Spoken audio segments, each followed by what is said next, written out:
welcome to drift and listen, a quiet corner of the night where stories flow like a gentle stream. Here the world slows down, the noise fades, and your mind can wander. Each tale is told with calm intention, inviting rest, reflection, and sleep. So take a deep breath, let your shoulders soften, and your thoughts drift, because you're exactly where you need to be. Now let the story begin. Close your eyes for a moment and imagine a time long, long ago when the world was young and quiet. Picture a gentle evening, much like this one, when our earliest ancestors sat around flickering fires under star-filled skies, wrapped in the very first clothes ever made by human hands.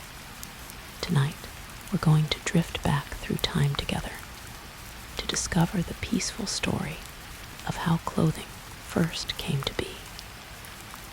It's a tale of ingenuity and care, of humans learning to comfort themselves and each other through the simple act of covering their bodies with nature's gifts.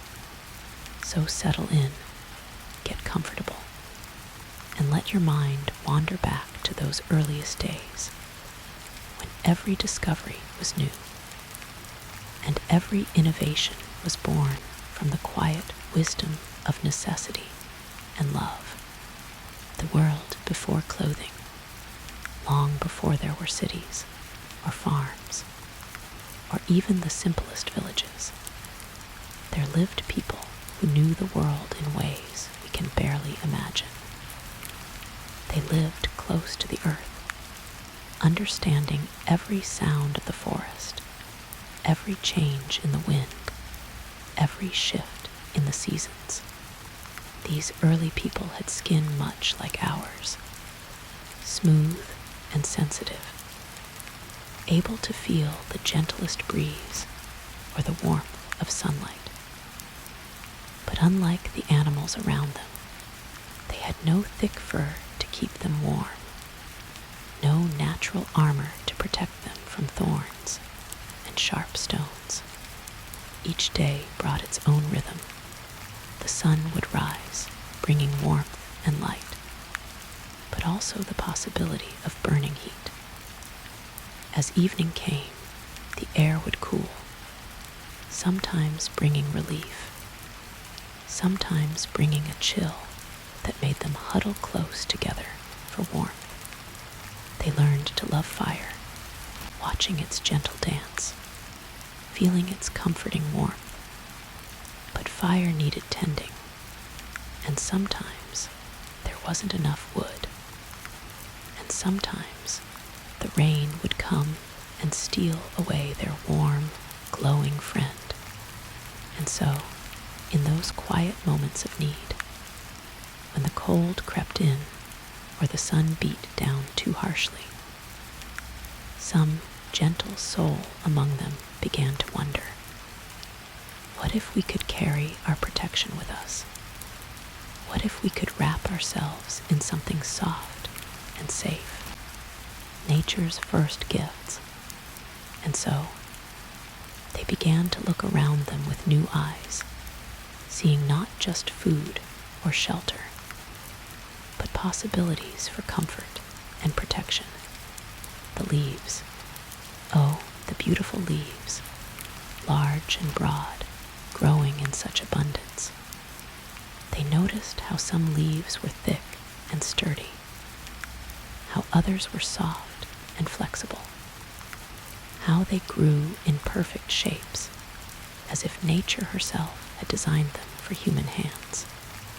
Imagine the first person, sitting quietly by a stream, reaching for a large fig leaf, feeling its smooth surface, its gentle curves. Imagine them slowly, carefully, placing it across their shoulder, feeling for the first time that wonderful sensation of being covered, protected, patiently, which leaves lasted longest in the sun, which ones felt softest against skin, which ones could be layered like a gentle blanket. They discovered that some leaves, when treated with loving care, rubbed with plant oils or tree saps, became even more beautiful and useful. Tree bark called to them too. The inner bark of birch trees, soft as fabric when carefully prepared. The bark of cedar trees, carrying the forest's sweet fragrance. They learned to strip these natural materials with patience, never taking too much from any one tree, always leaving enough for the tree to heal and grow. Long grasses danced in the meadows, their fibers strong yet flexible, perfect for weaving together into soft mats and wraps. Plant stems revealed hidden fibers, strong as rope when twisted together, gentle as silk when carefully prepared. The gift of leather. When our ancestors learned to hunt, they did so with great respect, understanding that each animal was a gift, providing not just food for their families, but materials that could protect and comfort them for years to come. The hide of an animal, thick and strong, flexible and warm, was like receiving a perfect coat, already shaped by nature, already tested by years in the wild. But this gift required patience, care, and deep knowledge to transform into something truly useful. Picture our ancestors working quietly by the water's edge, their hands gentle but sure, carefully cleaning each hide, taking their time, never rushing this sacred process. The work was rhythmic, almost like a meditation, scraping, washing, preparing.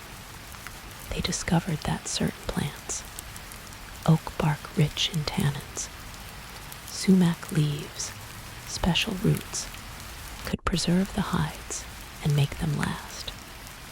The hides would soak gently in these natural baths, sometimes for many days, slowly transforming, becoming softer, stronger, more beautiful. The final softening was often a family activity. Gentle hands working the leather, rubbing it with natural oils, sometimes even chewing small pieces to make them perfectly pliable. Children watched and learned. Elders shared their wisdom. And slowly, patiently, tough hide became soft, comfortable leather. And what a transformation it was, from raw hide to supple leather, ready to be shaped into clothing that could last for years, protecting the wearer through countless seasons, growing more comfortable with each wearing, becoming almost like a second skin. Tools of gentle craft. Creating beautiful clothing required beautiful tools. And our ancestors became artists of stone and bone, crafting implements with loving care and infinite patience.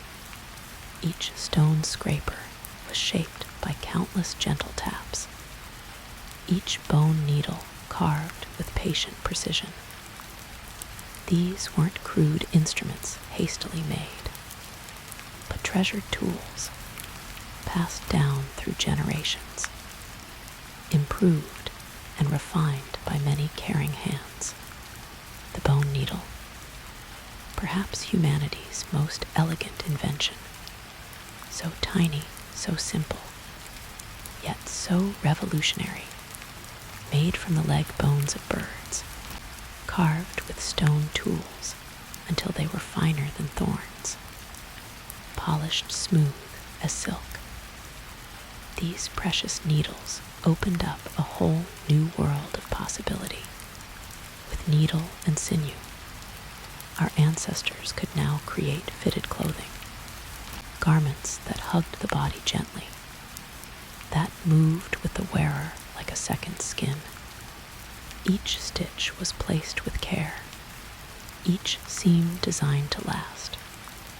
The rhythm of sewing became another form of meditation, peaceful, hypnotic, deeply satisfying.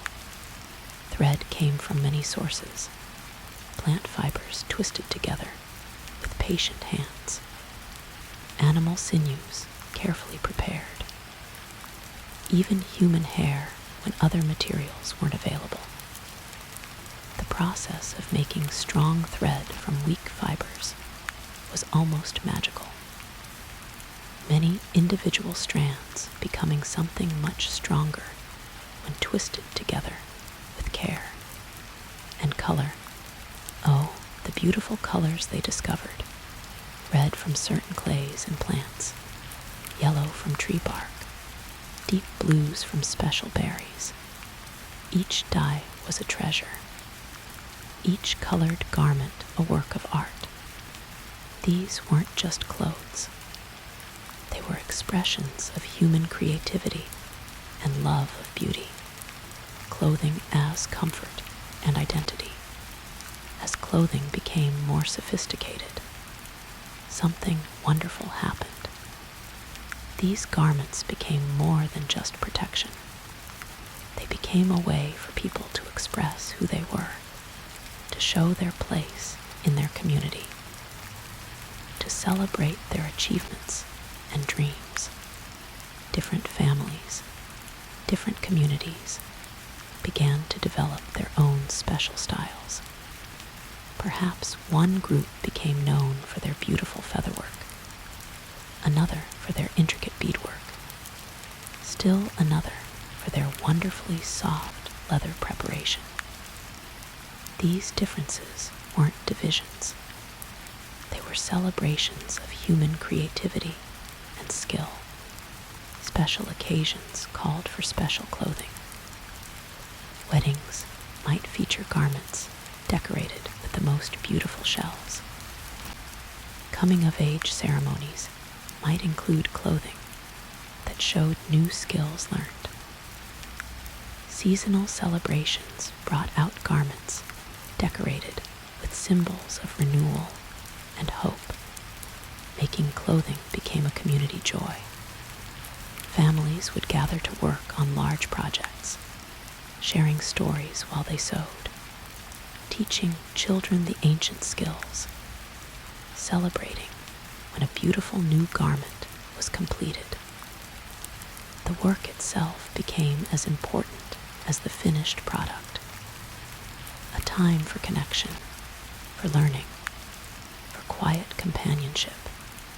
As different groups met and traded, they shared not just materials, but ideas, techniques, artistic inspirations. A beautiful shell from the coast might travel inland. A special dyeing technique might spread between communities. These exchanges enriched everyone, creating ever more beautiful and diverse clothing traditions. As humans began to explore beyond their original homes, clothing became their passport to the world. Each new environment welcomed them, but also challenged them to adapt, to learn, to grow in wisdom and skill. The cold lands taught them about layering, about trapping warm air between soft materials, about creating clothing that could be adjusted as the body warmed with activity or cooled with rest. They learned to make beautiful fur-lined garments, cozy and protective, like being embraced by the gentlest warmth. The hot, dry lands taught different lessons about loose, flowing garments that allowed cooling breezes to flow around the body, about head coverings that provided shade while allowing air to circulate, about colors and materials that reflected heat rather than absorbing it. Coastal peoples learned to work with materials from the sea. Seal skins for waterproof clothing, fish skins prepared in special ways, even seaweed fibers that could be woven into surprisingly useful materials. The ocean, like the land, offered its gifts to those who approached with respect and patience. The wisdom of community, perhaps the most beautiful aspect of early clothing development, was how it brought people together. Creating a single garment often required the skills and knowledge of many people. And this cooperation strengthened the bonds that held communities together. Grandparents shared ancient wisdom with eager grandchildren. The best ways to select materials, traditional patterns that had been perfected over generations, secret techniques for achieving particular colors or textures. This knowledge was precious, passed down with love and reverence. Festivals and celebrations became opportunities to display the community's finest clothing work, not as competition, but as shared pride in collective achievement. These gatherings reinforced community bonds, celebrated shared values, and inspired new innovations and artistic expressions. Innovation through gentle wisdom. Throughout this long, peaceful evolution of clothing, our ancestors faced each challenge with patience and creativity, never rushing, always thinking deeply about problems, approaching each obstacle as an opportunity to learn and grow. Some of their most ingenious innovations involved creating clothing that could change with changing needs. Garments that could be worn in different ways for different weather. Modular systems where pieces could be added or removed. Convertible designs that served multiple purposes. Each solution demonstrated deep wisdom and creative thinking, evidence from the distant past. Even now, thousands of years later, we can still find traces of our ancestors' beautiful clothing work, hidden in caves, preserved in special conditions, waiting patiently to tell their stories to those who know how to listen. Sometimes in very dry caves or frozen ground, actual pieces of ancient clothing survive. Fragments of leather still soft after millennia.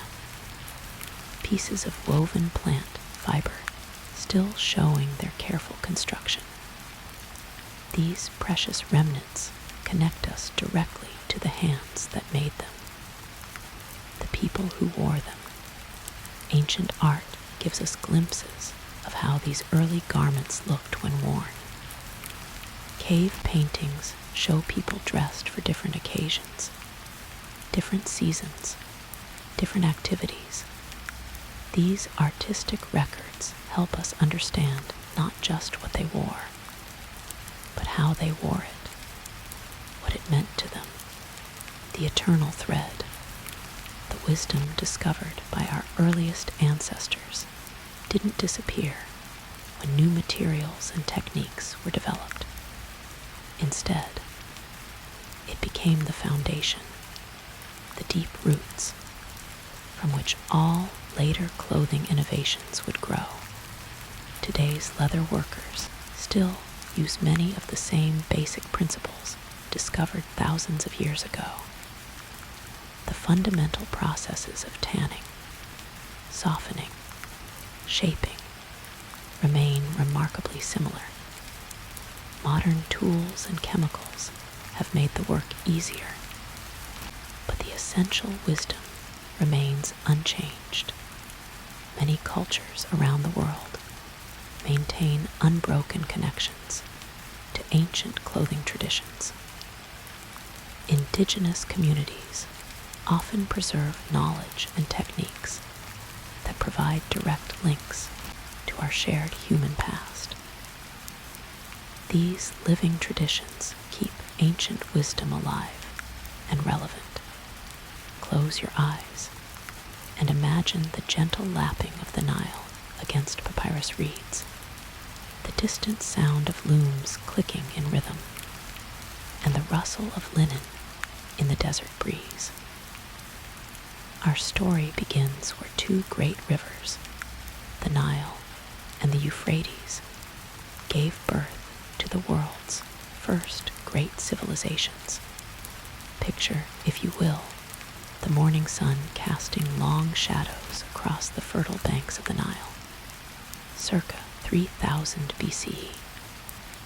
The air is already warm, promising another scorching day in the desert kingdom of Egypt. Along the riverbank, workers tend to fields of flax, their movements rhythmic and practiced. These aren't just any plants. They're growing what will become the foundation of Egyptian civilization. Linen, the gift of the Nile, Egyptian linen. The ancient Egyptians didn't simply wear clothes, they wore miracles. Every piece of linen that adorned their bodies represented a transformation so remarkable that they attributed it to the gods themselves. The process began in the marshy fields along the Nile, where flax plants grew tall and strong, nourished by the river's annual floods. Imagine the delicate work required to transform these fibrous stalks into the gossamer fine linen that would dress pharaohs and commoners alike. First, the flax was harvested at just the right moment, too early, and the fibers would be weak, too late, and they would be coarse. The stalks were then soaked in the Nile's waters for weeks, a process called retting, where bacteria would slowly decompose the plant material around the precious fibers. The sound of ancient Egyptian textile workshops would have been hypnotic. The steady rhythm of wooden combs separating fibers, the gentle whoosh of spindles turning raw flax into thread, and the soft thump of looms weaving thread into cloth. Women, primarily, performed this sacred work, their skilled hands creating fabric so fine it was said to be transparent as moonlight on water. But why linen? Why did this particular fabric become the heartbeat of Egyptian civilization? The answer lies in the wisdom of adaptation. In the relentless heat of the desert, linen was a gift of comfort. Its loose weave allowed air to flow freely, cooling the skin. Its natural fibers absorbed moisture, keeping the wearer dry. And perhaps most importantly, linen could be washed repeatedly in the Nile's waters without losing its strength. Crucial in a land where cleanliness was both practical necessity and religious obligation. The quality of linen spoke volumes about its wearer's place in society. The coarsest linen, with visible flax fibers and a rough texture, clothed the working classes, farmers, laborers, and servants. This everyday linen was functional, durable, and practical for physical work under the harsh sun. Middle quality linen, smoother and more refined, dressed merchants, scribes, and craftsmen. those who had risen above mere survival, but hadn't yet reached the heights of nobility. But the finest linen, this was reserved for the elite, the priests, and most especially the pharaohs. This linen was so delicate it was almost weightless, so smooth it felt like silk, so sheer it seemed to shimmer with its own inner light. Creating such fabric required not just skill, but artistry. Master weavers were revered throughout Egypt, their techniques passed down through generations like precious secrets. The color of linen told its own story. Most Egyptian garments remained the natural white or cream color of undyed linen, a practical choice that reflected heat and showed cleanliness. But for special occasions, the wealthy adorned themselves in dyed linens. Royal blue, created from precious lapis lazuli, declared divine authority. Deep reds, made from imported madder root, spoke of wealth and power. Golden yellows, derived from saffron, caught the light like captured sunshine. Consider the simple shenty, the basic loincloth worn by Egyptian men. At first glance, it appears to be nothing more than a rectangular piece of linen wrapped around the waist and between the legs. But look closer, and you'll see a garment that perfectly embodied Egyptian values. Its simplicity reflected their aesthetic preferences for clean, uncluttered lines. Its practicality suited their active lifestyle in a hot climate, and its adaptability. It could be worn short for work, long for formal occasions, plain for everyday use, or elaborately pleated for ceremonies, demonstrated the Egyptian genius for functional design. Women's clothing in ancient Egypt was equally thoughtful. The basic dress, called a calasiris, was essentially a simple sheath that fell from just below the breasts to the ankles. Like the shenty, its apparent simplicity masked sophisticated design thinking. The dress's straight lines were flattering to all body types.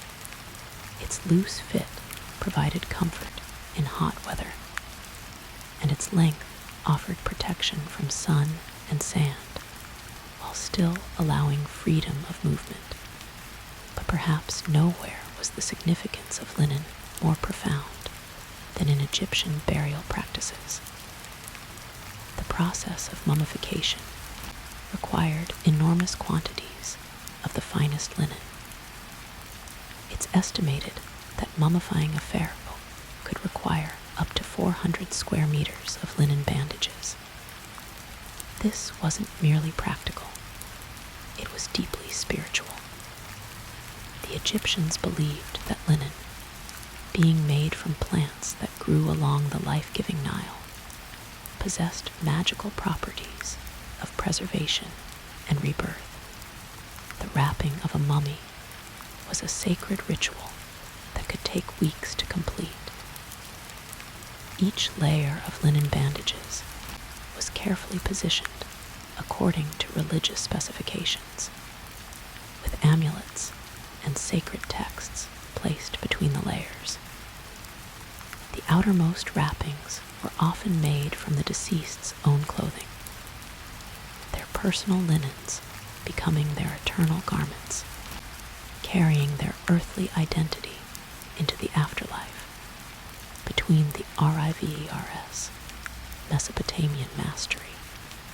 Now let your imagination drift eastward across the Sinai Peninsula, past the Levanten coast, to the Fertile Crescent between the Tigris and Euphrates rivers.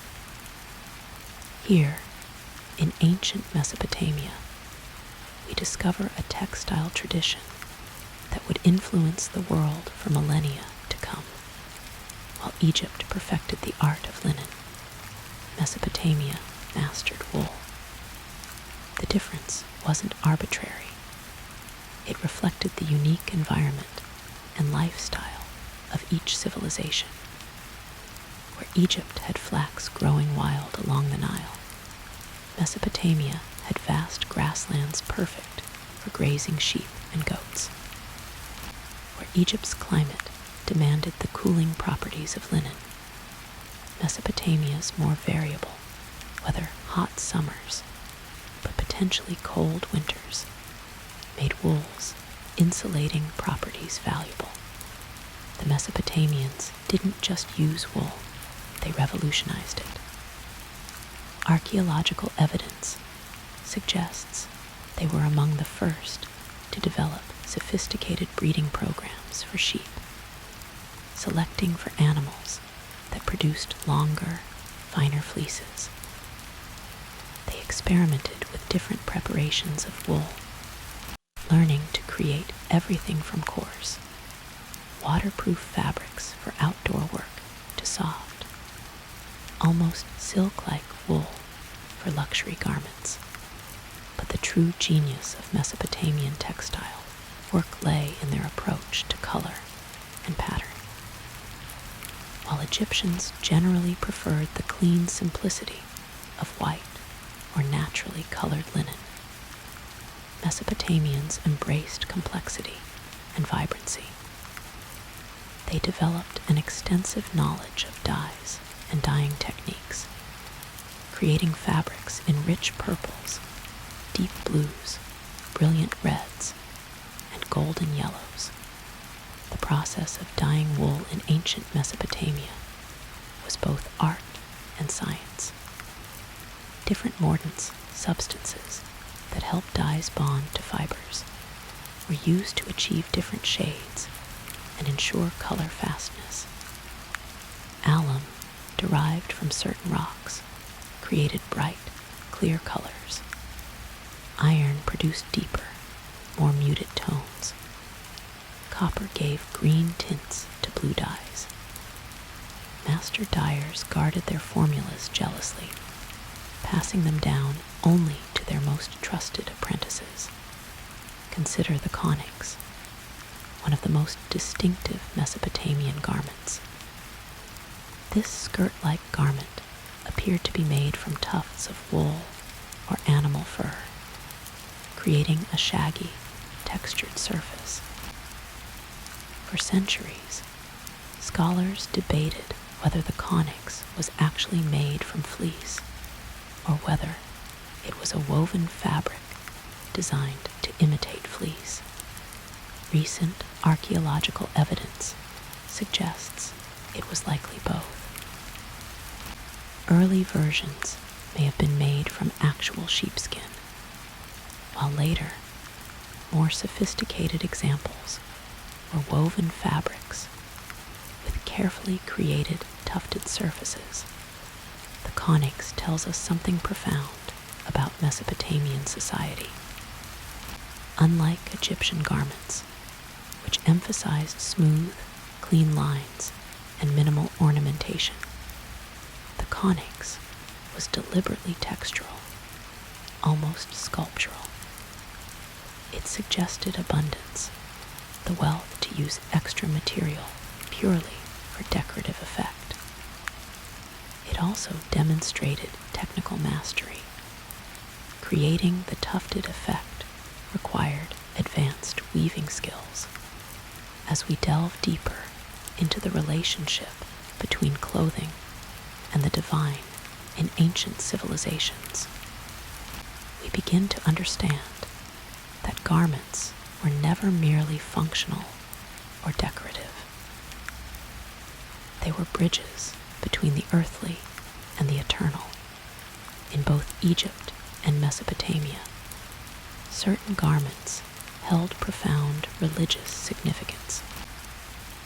The act of clothing the body was seen as a sacred ritual, and specific garments could literally transform the wearer, granting them access to divine power or protection.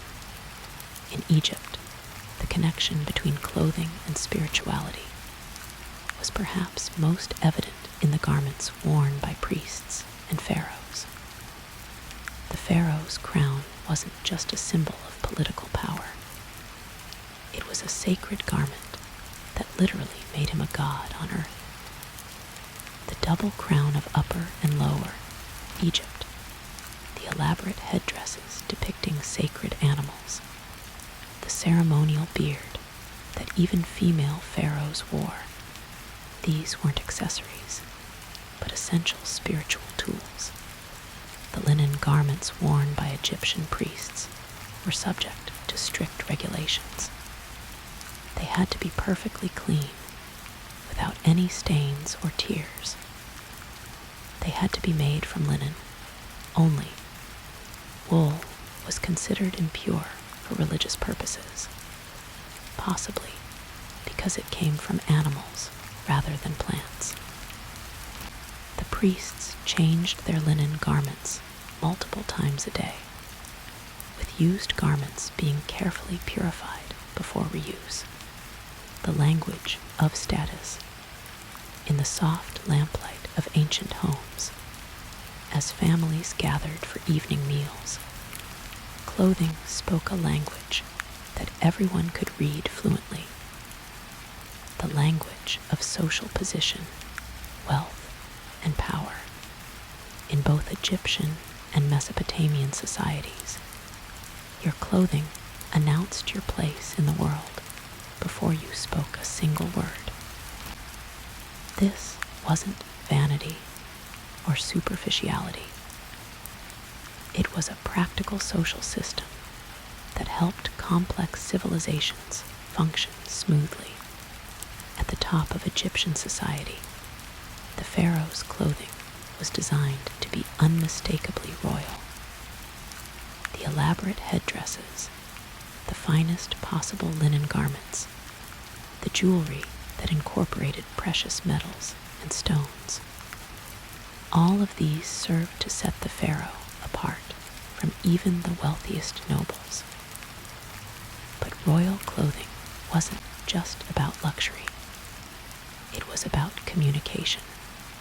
When subjects saw their pharaoh in full regalia, they saw not just a person, but an institution, a divine representative, a living symbol of cosmic order, trade winds, and textile, TRASURES. Let your mind drift now to the bustling marketplaces of the ancient world, where merchants from distant lands displayed exotic fabrics that had traveled thousands of miles along trade routes that connected civilizations. The story of ancient clothing cannot be told without understanding the vast trade networks that connected Egypt, Mesopotamia, and beyond. These weren't just commercial relationships. They were cultural exchanges that transformed how people dressed across the known world. Egyptian linen was prized throughout the ancient Mediterranean and beyond. Mesopotamian merchants carried Egyptian linen north to Anatolia and east to the Indus Valley. The reputation of Egyptian linen was so great that it appeared in the burial goods of Scythian nobles on the distant steppes of Russia, and in the tombs of Chinese emperors thousands of miles to the east. Section 6. Daily Life in Ancient FABRICS. Picture now the intimate moments of daily life in these ancient civilizations. The morning ritual of choosing what to wear. The evening ceremony of carefully storing precious garments. The weekly washing and mending that kept families clothed. Despite all the elaborate royal regalia and priestly vestments we've discussed, most ancient people lived much simpler textile lives. For the average Egyptian farmer or Mesopotamian craftsman, clothing was about practicality, durability, and making the most of limited resources. Washing clothes in ancient Egypt was a social activity often performed by groups of women at designated spots along the Nile. The process was labor-intensive. Clothes were soaked, beaten with stones or wooden paddles, rubbed with natron, a natural cleaning agent, and then thoroughly rinsed. The social aspect of this work made it less burdensome and created opportunities for community bonding and information sharing. The feminine ARTS, women and textile production, in the quiet hours of dawn, before the heat of the day made outdoor work unbearable. Women throughout the ancient world gathered at their looms, their spindles, their embroidery frames, creating not just cloth, but the very fabric of civilization itself. The role of women in ancient textile production cannot be overstated.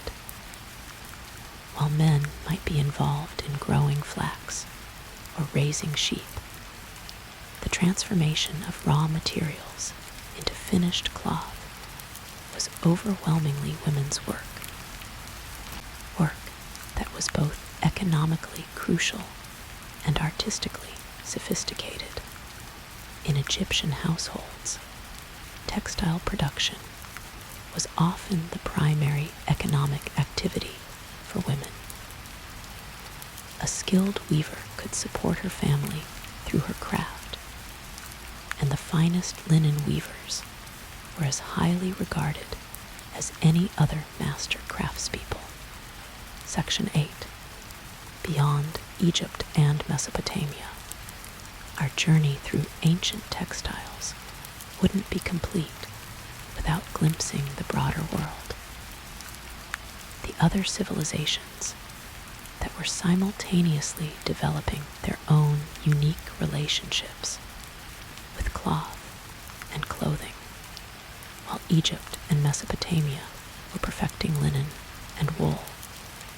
Other ancient peoples were making their own textile innovations. In the Indus Valley, sophisticated cotton cultivation and processing techniques were being developed. Archaeological evidence from sites like Harappa and Mohenjo-Daro suggests these people had advanced understanding of cotton ginning, spinning, and weaving by 3000 BCE, the threads that bind time, as our evening journey through ancient textiles draws toward its close. We can see how the threads our ancestors spun thousands of years ago still weave through our lives today. The innovations developed by ancient Egyptian and Mesopotamian textile workers didn't vanish when their civilizations fell. Instead, they spread throughout the world, adapted and modified by countless cultures, but retaining their essential characteristics. The eternal loom, in the gentle darkness of your evening rest. Imagine the countless hands that have worked at looms throughout history. Egyptian women by the banks of the Nile, Mesopotamian craftswomen in the shadow of ziggurats, unknown artisans whose names are lost, but whose legacy lives on in every piece of cloth that touches our skin. There's something deeply moving about the continuity of textile traditions. The basic motions of spinning thread and weaving cloth haven't changed fundamentally in 5,000 years. A modern hand spinner uses essentially the same techniques as an ancient Egyptian woman preparing flax for linen. A contemporary weaver working at a traditional loom performs the same over-under motion that created the fabrics of pharaohs and kings. In ancient Greece, around the 8th century BCE, as the first light of dawn painted the Aegean Sea in shades of rose and gold, the concept of clothing transcended mere necessity. The Greeks, those eternal seekers of beauty and proportion, understood that the human form was sacred, and the fabric that graced it should enhance rather than conceal the natural beauty of the body. Picture, if you will, a young woman named Penelope, rising with the sun in her modest home overlooking the harbor of Athens. As she prepares for the day, she reaches not for sewn garments as we might today, but for lengths of the finest linen, soft as a whisper against her skin. The Greeks, you see, rarely cut their fabric. Instead, they draped, they folded, they pinned, creating garments that moved like liquid grace, like captured wind, like poetry made manifest in cloth. The foundation of every Greek woman's wardrobe was the chiton, a word that comes from the same root as our modern cotton, though these ancient garments were most often made of linen or wool. Imagine Penelope lifting this rectangle of fabric, perhaps 6 feet wide, and as long as she is tall. She folds it in half, creating what the Greeks called a diploidion, the overfold. With practiced grace, she drapes this over her left shoulder, allowing the fabric to cascade down her body like a gentle waterfall. But the magic truly begins with the fastening. Using bronze pins called fibulae, perhaps shaped like graceful swans or olive branches, she secures the fabric at both shoulders. The Greeks understood that clothing should move with the body, should breathe with it, should dance with every step. As Penelope walks through her day, her chiton flows around her like a second skin, the pleats and folds creating an ever-changing symphony of shadow and light. The men of Greece wore a similar garment called the hammadion, a large rectangular cloak that could be worn alone or over a shorter tunic called a chitoniskos. Picture Socrates himself wandering through the agora in the golden afternoon light, his hammadion draped with philosophical precision over one shoulder, leaving his right arm free for those dramatic gestures that punctuated his famous dialogues. The way a man wore his hammadion spoke volumes about his character. Was he modest or showy? Was he a citizen of refinement or a boor without understanding of proper drape? Color in ancient Greece was a language unto itself. The wealthy might afford garments dyed in precious Tyrian purple, extracted from thousands of murex shells, each drop more valuable than gold. But even the common citizen took pride in their appearance. Saffron yellow spoke of joy and celebration. Deep blue, like the Aegean depths, suggested wisdom and stability, while the pure white of bleached linen represented purity and the favor of the gods. As evening approaches in our imagined ancient Athens, picture the streets filling with citizens returning from their daily pursuits. Here walks a young athlete, fresh from the gymnasium. His chlamys, a short military cloak, pinned at his right shoulder with a bronze fibula shaped like a dolphin. The chlamys was the garment of action, of youth, of those who served their city-state with their bodies as well as their minds. Its shorter length allowed for freedom of movement, whether mounting a horse or wielding a spear in defense of the polis. But perhaps nowhere was Greek clothing more meaningful than in its religious and ceremonial contexts. Imagine the great Panathenaic procession, held every 4 years in honor of Athena. Citizens from every walk of life would don their finest garments, not sewn costumes, but carefully draped expressions of civic pride and religious devotion. The priestesses wore chitons of the purest white, their hair bound with golden fillets, while the young maidens carried baskets of offerings, their colorful garments creating a river of moving beauty as they wound their way up to the Parthenon. The Greeks understood something profound about clothing that we sometimes forget in our modern world, that the way we drape our bodies affects not just how others see us, but how we see ourselves.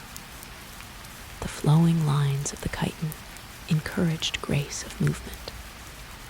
The dignified drape of the Hammadian promoted thoughtful bearing. The practical chlamys inspired action and courage. Clothing was not separate from character. It was character made visible. As night falls over ancient Greece, and the last light fades from the marble temples on the Acropolis, we can imagine our Greek ancestors settling into sleep, their day clothes carefully folded and stored, their bodies wrapped in soft wool against the cool Mediterranean night. They dreamed, perhaps, of gods and heroes, of beauty and truth, and of the perfect balance between form and function that their clothing represented. Tomorrow would bring new opportunities to express themselves through the ancient art of draping, to walk through their world as living sculptures, carrying on their bodies the aesthetic values that would echo through Western civilization for millennia to come.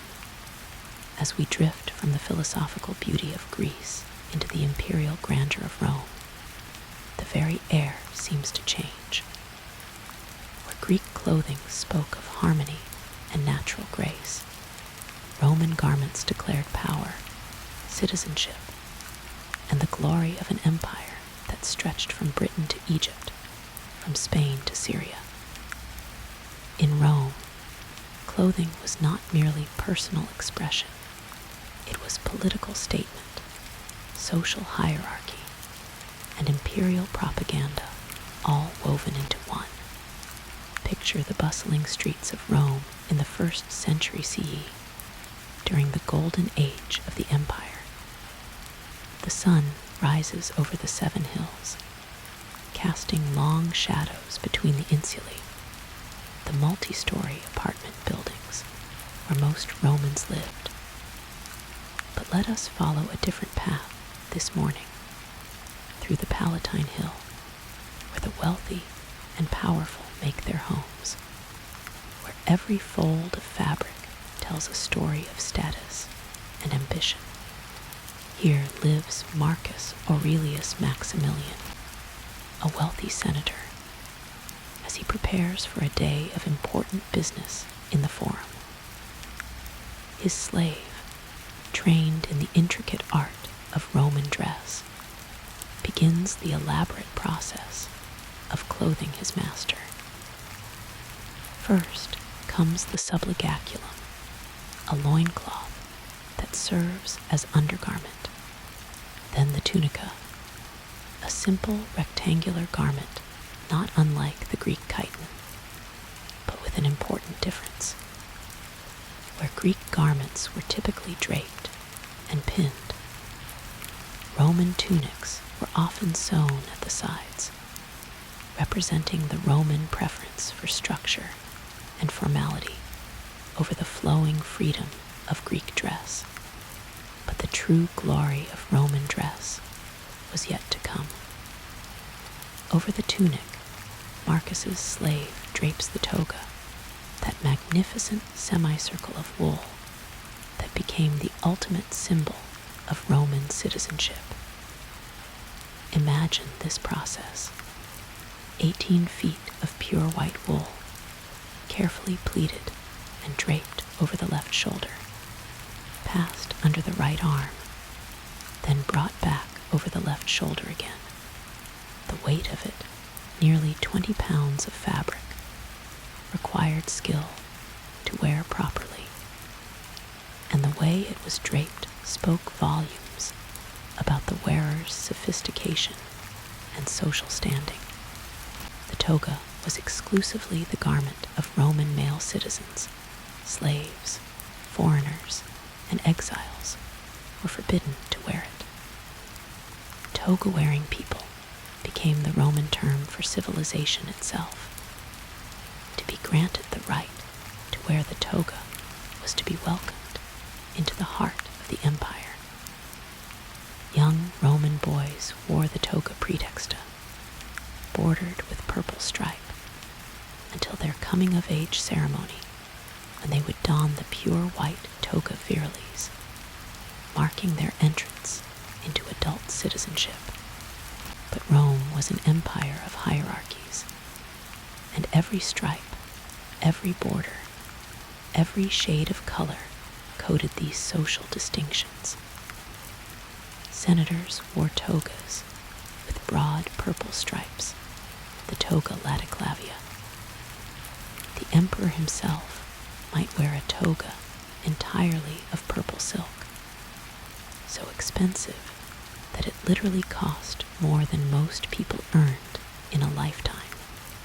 Picture Emperor Trajan processing through the streets of Rome, his purple toga catching the light like liquid amethyst, the crowds falling silent in awe at this living embodiment of imperial power. Roman women, while they could not wear the toga, had their own complex language of dress. The stola was the formal garment of the married Roman matron, a long, flowing dress that proclaimed her respectability and status. Picture Livia, wife of a wealthy merchant, as she prepares for a morning visit to the baths.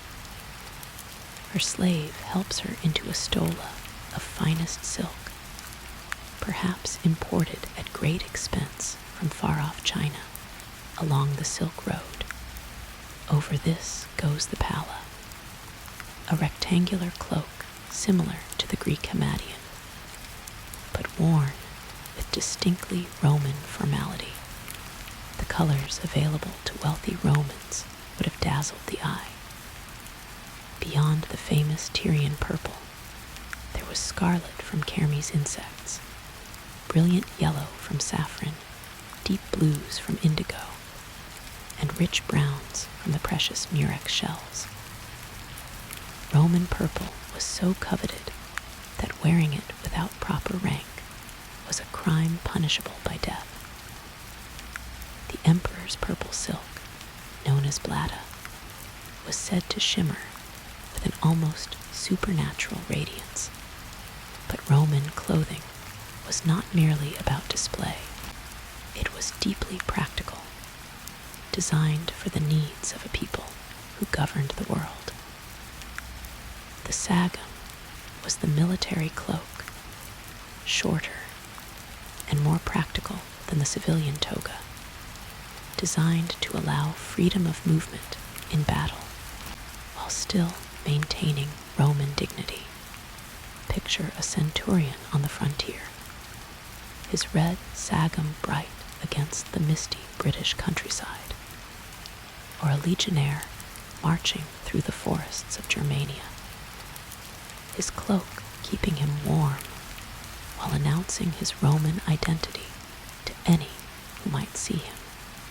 The synthesis was another remarkable Roman innovation, a dining garment that combined Greek comfort with Roman propriety.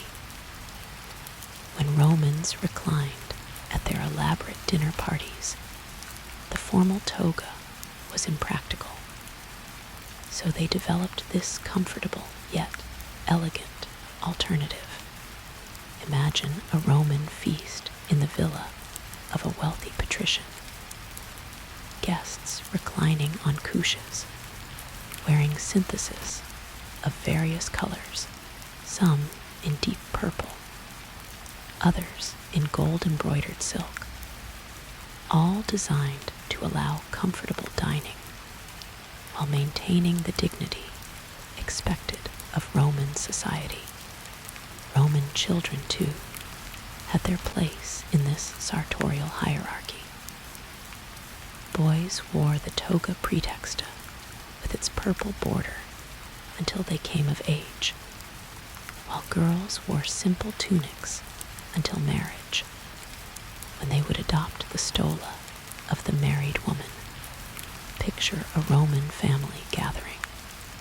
The paterfamilias in his dignified white toga, his wife in an elegant stola, their teenage son proud in his bordered toga praetexta, and their young daughter in a simple but well-made tunic, each garment telling the story of their place in Roman society. As the Roman Empire expanded, it brought with it not just laws and roads, but fashion. Local elites in Gaul, Britain, Spain, and North Africa adopted Roman dress as a sign of their civilized status. At the same time, the empire absorbed influences from its provinces: silk from China, cotton from Egypt, furs from the northern frontier. Rome became a cosmopolitan center where fashions from across the known world mingled and merged. The Romans also perfected the art of accessories. Fibulae became elaborate works of art, crafted in gold and decorated with precious stones. Women wore intricate jewelry, their hair arranged in complex styles that changed with imperial fashion. Men carried seals and wore rings that proclaimed their status and authority. Every detail of appearance was carefully considered and deeply meaningful. The decline of Rome brought changes to clothing as well. As the empire became increasingly Christian, clothing grew more modest and less ostentatious. The rise of barbarous tribes introduced new styles: trousers from the Germanic peoples, shorter tunics, more practical garments suited to a world where survival mattered more than ceremony. Yet even as Rome fell, its influence on clothing would endure, echoing through medieval courts and Renaissance palaces, living on in the formal wear of modern times. As night deepens and our journey through the ancient world continues, we turn to perhaps the most magnificent aspect of classical dress: the clothing worn in service to the gods. In both Greece and Rome, religious ceremony demanded garments of extraordinary beauty and symbolic power, garments that transformed mere mortals into intermediaries between earth and heaven. Picture the great temple of Apollo at Delphi, where the famous oracle delivered prophecies that would shape the fate of nations. The Pythia, Apollo's priestess, sits upon her sacred tripod in the innermost chamber of the temple. She wears a chiton of the purest white linen, so fine it seems to glow in the dim light of the sacred fire.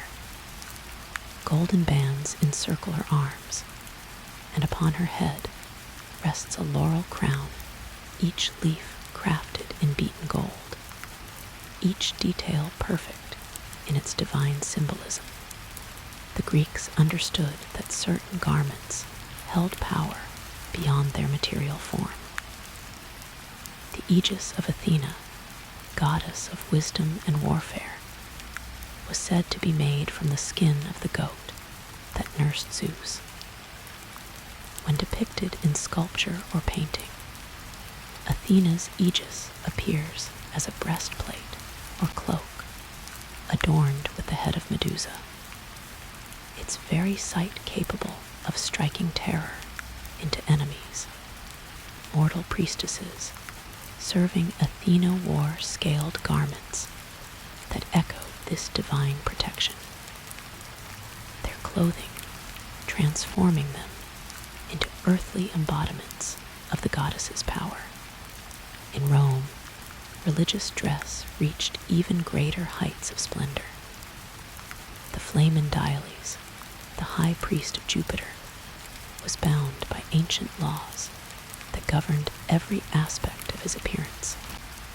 His apex, a conical cap made of white wool, could never be removed in public. His toga was specially woven without knots, for knots were thought to bind the power of Jupiter. Even his shoes were prescribed by ancient law, made from the hide of sacrificed animals and crafted without the use of iron. The Vestal Virgins, guardians of Rome's sacred flame, wore garments that set them apart from all other women in the empire. Their white stola was secured with a peculiar knot, the Hercules knot, that could only be untied by their husbands, though they remained celibate throughout their service. Their hair was arranged in an ancient style called the sine crines, bound with ribbons and covered with a white veil. To see a Vestal Virgin on the streets of Rome was to witness living tradition, a connection to the very founding of the city.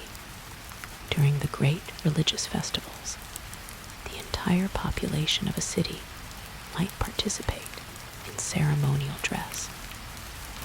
The Panathenaic procession in Athens saw citizens from every level of society don their finest garments. Young maidens wore chitons of saffron yellow, their hair crowned with flowers. Married women processed in white stolas with purple borders. Even the sacrificial animals were adorned. Bulls wore garlands of flowers, their horns gilded with gold leaf.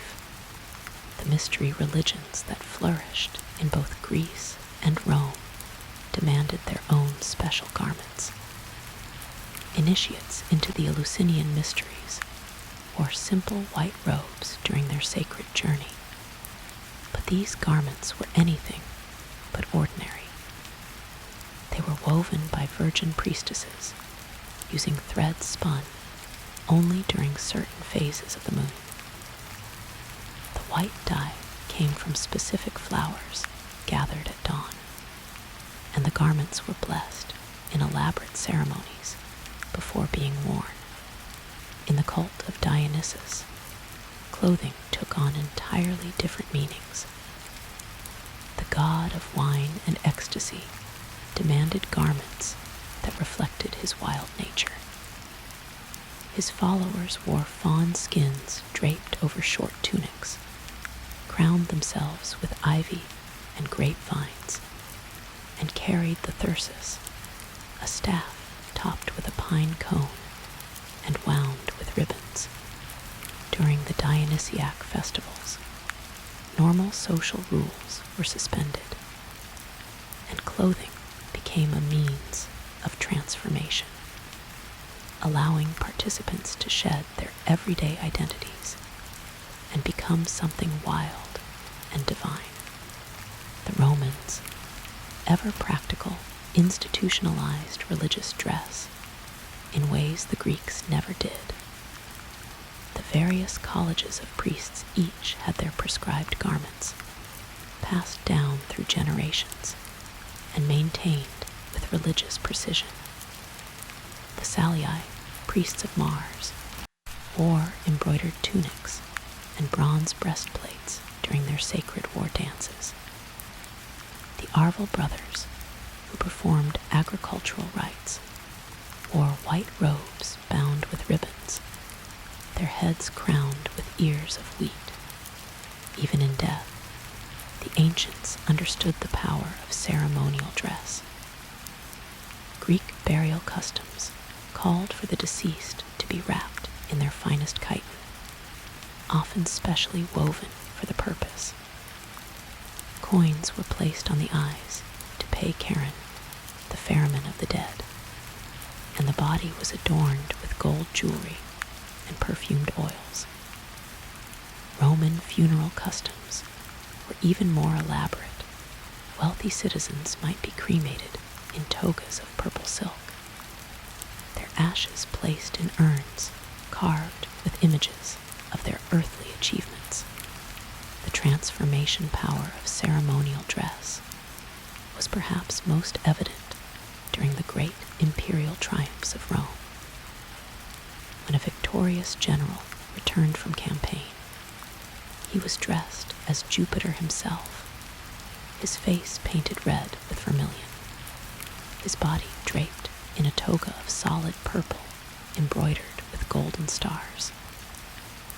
He rode through the streets of Rome in a chariot temporarily transformed from mortal man into living God, his clothing making visible the divine favor that had granted him victory. As our journey through the ceremonial dress of the ancient world draws to close, we can see how clothing served as a bridge between the earthly and the divine, between the mortal and the eternal. In every thread, every dye, every carefully placed pin, the ancients wove their deepest beliefs about beauty, power, and the relationship between human beings and the forces that governed their world. As we reach the end of our journey through the draped halls of ancient Greece and Rome, the shadows grow long and the evening light grows soft. We have walked with philosophers in flowing himadions, stood in the Senate with toga-clad patricians, and witnessed the sacred mysteries in robes of purest white. We have seen how fabric became philosophy, how dress became the very definition of civilization, and how the way cloth fell across the human form could speak of citizenship, beauty, power, and divine favor. The influence of these ancient garments extends far beyond their own time. The flowing lines of the Greek chiton would inspire the empire waistlines of Napoleonic fashion. The dignified drape of the Roman toga would echo in the formal robes of judges and academics. The ceremonial garments of ancient priests would live on in the vestments of Christian clergy. Even today, when we speak of someone being well-draped or having classical proportions, we invoke the aesthetic ideals born in these ancient Mediterranean lands. But perhaps the most important lesson from our exploration of ancient dress is this: clothing has always been more than mere covering. It has been language, identity, aspiration, and art. The Greeks taught us that dress should enhance the natural beauty of the human form. The Romans showed us that clothing could express power, citizenship, and social order. Both cultures understood that the way we choose to present ourselves to the world is itself a form of communication, a way of participating in the great human conversation that spans millennia. As you drift toward sleep tonight, perhaps you can can imagine yourself walking through the marble halls of ancient Athens, your chiton flowing around you like captured moonlight, or processing through the Forum Romanum in a toga of finest wool, the weight of citizenship itself upon your shoulders. Feel the Mediterranean breeze against your skin. Hear the whisper of fabric in the ancient air, and know that you are connected to a tradition of beauty and meaning that stretches back through the corridors of time. In our next chapter, we will journey forward through time to explore how these classical ideals evolved through the Byzantine Empire and into the medieval world, where clothing would take on new meanings and new forms. But for now, rest easy in the knowledge that beauty is eternal, that grace is timeless, and that the search for the perfect balance between form and function in dress is a noble pursuit that connects us to the greatest civilizations of the ancient world. Sweet dreams, and may your rest be as peaceful as a Mediterranean evening, as timeless as marble, and as beautiful as the flowing robes of antiquity. The year is 1066, and across Europe, a new age is dawning. The great castles rise from rolling hills, their flags snapping in the autumn wind. But tonight, we're not concerned with the clash of swords or the politics of kings. Instead, we focus on something far more intimate, far more personal, the quiet revolution happening in every home, every workshop, every market square. This is the story of how medieval people literally wore their identities, how they wrapped themselves in meaning with every choice of fabric, every careful stitch. Picture, if you will, a young woman named Marguerite living in a small village in what is now northern France. It's early morning, and the mist still clings to the thatched roofs around her. She stands before her modest wardrobe, a simple wooden chest that holds everything she owns. But even this humble collection tells a profound story. Her everyday kirtle, the long tunic that forms the foundation of her dress, is made of rough wool, dyed a deep brown with walnut hulls gathered from the forest. The color speaks of earth, of practicality, of someone who works with her hands. But look closer, and you'll notice something special. The neckline is embroidered with tiny blue flowers, worked in precious linen thread. These delicate blooms took her months to complete, stitching by firelight after her daily work was done. This embroidery isn't mere decoration. It's a declaration. It says, I may be a peasant, but I have skill. I have patience. I have beauty in my life. In a world where most people couldn't read or write, clothing became their literature, their poetry, their voice. As Marguerite dresses for the day, pulling the kirtle over her linen chemise, she's participating in a ritual that connects her to every woman in her village, her region, her social class. The length of her skirt, falling just below her ankles, marks her as a working woman. A noblewoman's gown would sweep the floor, impractical for someone who needs to tend gardens, milk cows, or weave cloth. But Marguerite's story is just one thread in the great tapestry of medieval dress. Let us pull back, like a camera slowly rising above her village, above the rolling countryside, to see the bigger picture of how clothing functioned in this complex society, the language of fabric. In the medieval world, fabric spoke a language as clear and structured as any written text. Wool was the common tongue, understood by all, accessible to most, practical and warm. It grew on the sheep that dotted every hillside, and its processing had become an art form refined over centuries.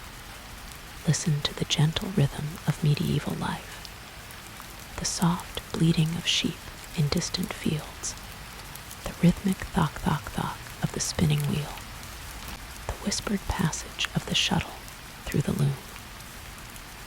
These sounds formed the background music of daily existence, a constant reminder that clothing didn't simply appear. It was created slowly and deliberately by skilled hands and patient hearts. The process began in spring, when shepherds would guide their flocks up the mountainsides to graze on fresh grass. The quality of wool depended not just on the breed of sheep, but on what they ate, where they lived, how they were cared for. The finest wool came from sheep raised in specific regions, the soft, white fleeces of English sheep, or the sturdy, weather-resistant wool of Scottish Highlands. Imagine the scene at shearing time. The village would come together in a great community effort, families working side by side as the sheep were gently relieved of their thick winter coats. Children would gather the fleeces, women would sort the wool by quality, and the best portions would be set aside for special projects, perhaps a wedding dress or cloth for the local lord. But wool was just the beginning of the story. For those who could afford it, linen offered a different kind of luxury. The smooth, cool touch of flax transformed into thread, so fine it seemed almost magical. Linen was the fabric of summer, of undergarments, of those who had time for the lengthy process of growing flax, retting it in pools of water and beating the fibers until they separated into golden strands. And then there was silk. Oh, the silk. If wool was the common tongue and linen the language of comfort, silk spoke in poetry. It arrived in Europe along the great trade routes, carried by merchants who had traveled for months across deserts and mountains. Each bolt of silk represented an impossible journey, a connection between the medieval European and craftspeople thousands of miles away in China, Byzantium, or the Islamic world. The arrival of silk in a medieval marketplace was an event that would draw crowds. Picture the merchant carefully unwrapping his precious cargo, revealing fabrics that seemed to capture light itself.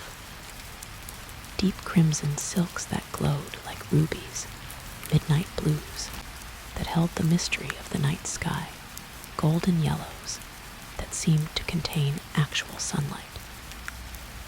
These fabrics were so valuable that they were often used as currency, traded for land, horses, or even political favors.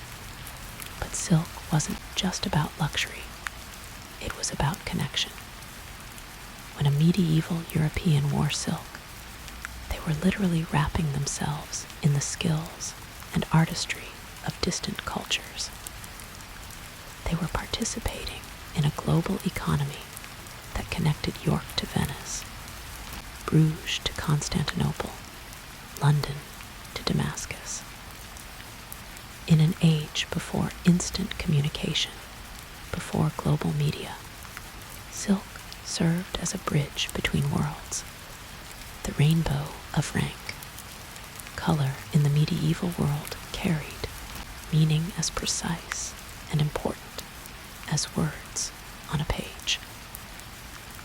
The dyes that transformed plain cloth into vibrant statements of identity came from every corner of the known world, and their availability, or lack thereof, created a visual hierarchy that everyone could read. Let us follow the story of color through a typical medieval town on market day. The streets are crowded with people, and as your eyes adjust to the scene, you begin to notice the careful choreography of hues that surrounds you. The peasants and laborers wear the colors of the earth, browns from walnut hulls and oak bark, yellows from weld and onion skins, soft grays from iron and oak galls. These are the colors of the local landscape, made from plants and minerals found within walking distance of home. They speak of rootedness, of belonging to a particular place, of making do with what nature provides nearby. But look, there's a merchant's wife. Her dress dyed a rich, deep blue. This is woad blue, made from a plant that grows wild across northern Europe. But the intensity of the color tells you something important. Achieving this depth of blue required skill, time, and multiple dye baths. Her dress has been dipped again and again, each immersion deepening the color, each step representing additional cost. The blue announces her family's prosperity, their position in the growing merchant class. And there, do you see her? The noblewoman passes by in a gown of deep purple. This isn't just any purple. This is Tyrian purple, made from murex shells harvested from the Mediterranean. To create just 1 pound of this dye requires thousands of shells, processed by skilled craftspeople who guard their techniques as carefully as state secrets. The color purple literally carries the weight of empire, the reach of trade networks that span continents. But perhaps the most prized color of all was red. Not just any red, but the brilliant scarlet created from kermes insects, tiny creatures that lived on oak trees in the Mediterranean. Harvesting kermes was labor-intensive and seasonal, requiring perfect timing and countless insects to produce even small amounts of dye. Scarlet cloth was so valuable that it was regulated by law, reserved for the highest ranks of nobility and clergy. The story of medieval color reaches its peak with the arrival of new dyes from distant lands. Indigo from India created blues more vibrant than any European dye. Madder root from Turkey and the Middle East produced reds that glowed with inner fire. Brazil wood from South America, though this came later in our story, would eventually give its name to an entire country. So valuable was it for dyeing. Each new color that appeared in European markets represented not just a new fashion choice, but a new connection to the wider world.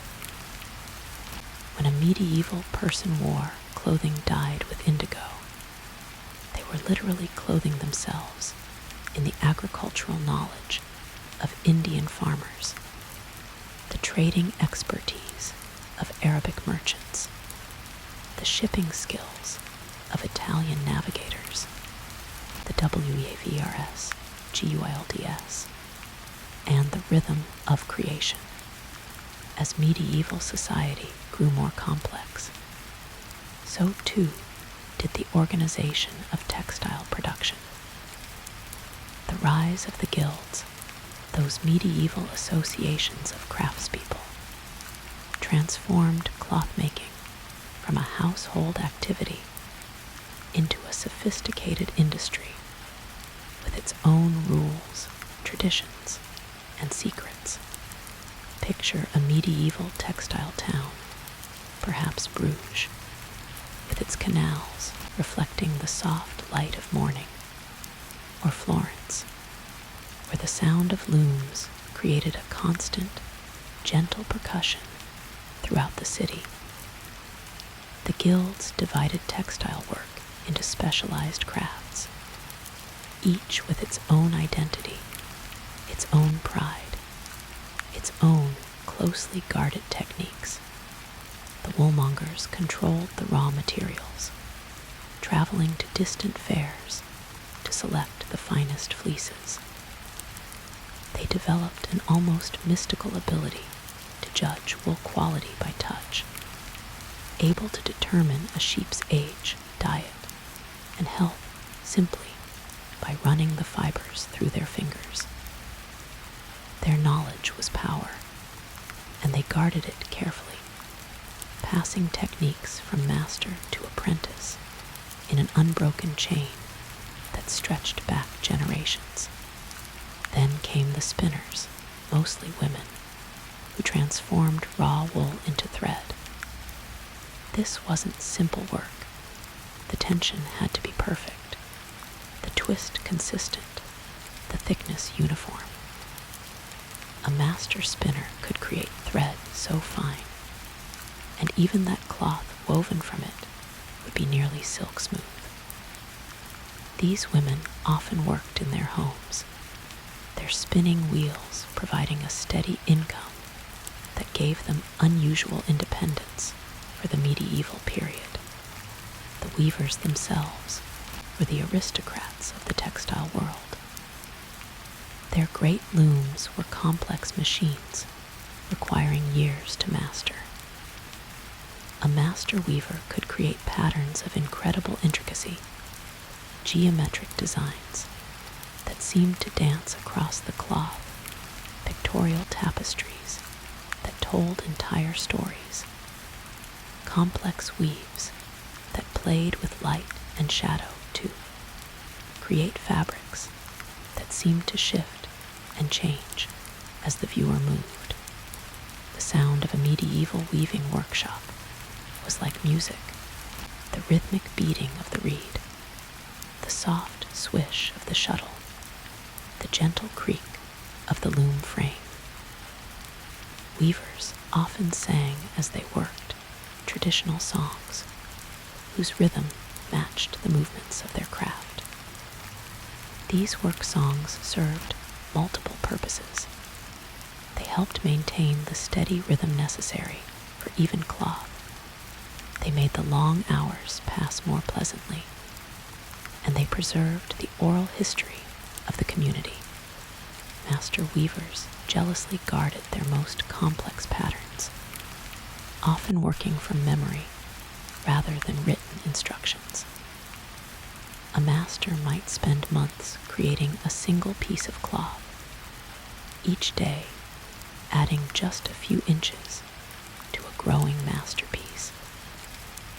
The most skilled could weave patterns so complex that observers could barely understand how the effect was achieved. The guilds also served as social safety nets. Members paid dues that supported widows and orphans, provided health care for injured workers, and maintained the quality standards that protected everyone's livelihood. A piece of cloth bearing a guild's mark was a guarantee of quality that could be trusted anywhere in Europe. But guild life wasn't just about work. It was about community. Guild members celebrated together, attended the same churches, intermarried, and created dense networks of mutual support. The textile guilds often commissioned great works of art for their guild halls and parish churches, visual expressions of their prosperity and piety that can still be seen today. Sumptuary, laws, and the politics of dress. As you drift deeper into our medieval story, imagine a world where what you wore was not just a personal choice, but a matter of law. The medieval period saw the rise of sumptuary laws, detailed legal codes that regulated exactly who could wear what. These laws reveal, perhaps more clearly than anything else, how seriously medieval society took the language of clothing. Picture a royal court in the 14th century. The king sits on his throne, draped in robes of deep purple silk trimmed with ermine. The white fur with its distinctive black spots could only be worn by royalty, not because of its cost, though it was expensive, but because the law explicitly reserved it for those of royal blood. To wear ermine without royal permission was not just a fashion faux pas, it was treason. These laws extended far beyond the royal family. In England, the Statute of 1363 created a detailed hierarchy of dress that read like a social blueprint. Servants and laborers could wear only rough wool, and their clothing could not be worth more than 2 shillings per garment. Merchants and artisans could wear silk, but not cloth of gold. Knights could wear velvet, but not ermine. Each social rank had its prescribed materials, colors, and styles. The laws even regulated accessories. Only certain ranks could wear silver buttons. Belts of particular styles were restricted to specific social classes. The number of pleats in a woman's headdress might be legally prescribed based on her husband's occupation. Even shoes were regulated. Pointed toes of extreme length were reserved for the nobility, with the length of the point corresponding directly to social rank. But why did medieval governments care so much about clothing? The answer reveals the deep anxieties of a society in transition. The growing merchant class was accumulating wealth that rivaled that of traditional nobility. A successful cloth merchant might own more silk than a knight, afford better furs than a baron. Sumptuary laws were an attempt to maintain visual clarity in a world where economic changes were blurring traditional social boundaries. These laws also had economic motivations. By restricting luxury imports to the upper classes, governments hoped to prevent gold and silver from leaving the country. They wanted to protect local textile industries by limiting competition from foreign fabrics. And they sought to prevent ordinary people from bankrupting themselves in pursuit of fashionable clothing. Enforcement of these laws reveals their ultimate futility. Court records are filled with cases of people cited for wearing clothing above their station.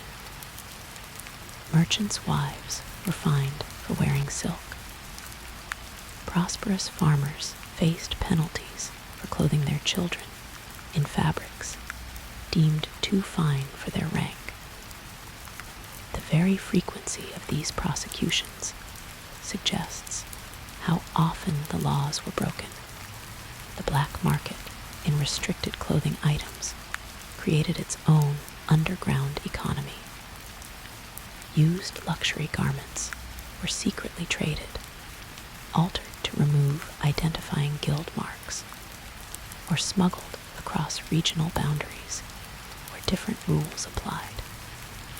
Some entrepreneurs made fortunes by technically legal circumventions, creating new fabric blends that weren't specifically mentioned in the laws, or developing dyeing techniques that produced restricted colors through unrestricted methods, regional identity, and the geography of style. As our journey through medieval cloth culture continues, let your mind wander across the diverse landscape of medieval Europe, where each region developed its own distinctive textile traditions, as characteristic and recognizable as different languages or dialects. In the misty highlands of Scotland, clan tartans were beginning to emerge, though not yet in the systematic way we might imagine. Early Scottish textiles used local dyes and local wool to create patterns that reflected the resources of specific areas. The deep purples came from elderberries growing in certain glens, the greens from bracken and nettles, the browns from the peat that colored local streams. A person's clothing literally bore the signature of their homeland. Travel south to England, and you'd find different traditions entirely. English wool was prized throughout Europe for its exceptional quality, leading to the development of specialized techniques for processing and weaving these superior fibers.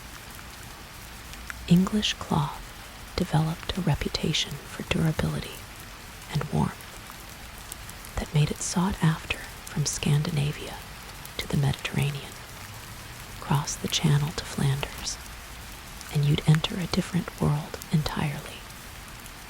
The Flemish had mastered the art of dyeing, particularly the complex chemistry required to produce brilliant, lasting colors. Flemish scarlets were famous throughout Europe, their intensity and permanence unmatched by any other region. The secret lay partly in the water. The mineral content of Flemish rivers created ideal conditions for certain dyeing processes. Italian textiles told yet another story. In the city-states of northern Italy, silk weaving had reached levels of artistry that amazed visitors from across Europe. Italian silk weavers had learned techniques from Byzantine craftspeople and had improved upon them, creating fabrics of incredible complexity and beauty. Venetian velvets, with their deep pile and rich colors, became the standard by which all other luxury fabrics were measured. But it wasn't just about luxury goods. Each region developed practical solutions to local conditions that became part of their textile identity. In the cold, wet regions of northern Europe, woolen fabrics were woven more tightly to repel water and wind. In areas with harsh winters, clothing was designed with multiple layers, each serving a specific function in maintaining body heat. Mediterranean regions developed lighter fabrics suited to their climate, often incorporating silk and linen in ways that provided comfort in hot weather, while still maintaining appropriate modesty and social signaling. The flowing robes of Spanish nobility, influenced by centuries of Islamic presence, created silhouettes very different from the fitted styles popular in northern Europe. Regional differences extended beyond just the fabrics themselves to the way they were worn. Headwear, in particular, became highly regionalized. A person's hat or head covering could immediately identify not just their social status, but their specific homeland. tall hennons of Burgundian court fashion, the elaborate wimples of English noblewomen, the distinctive caps of German merchants. Each style was as recognizable as a flag.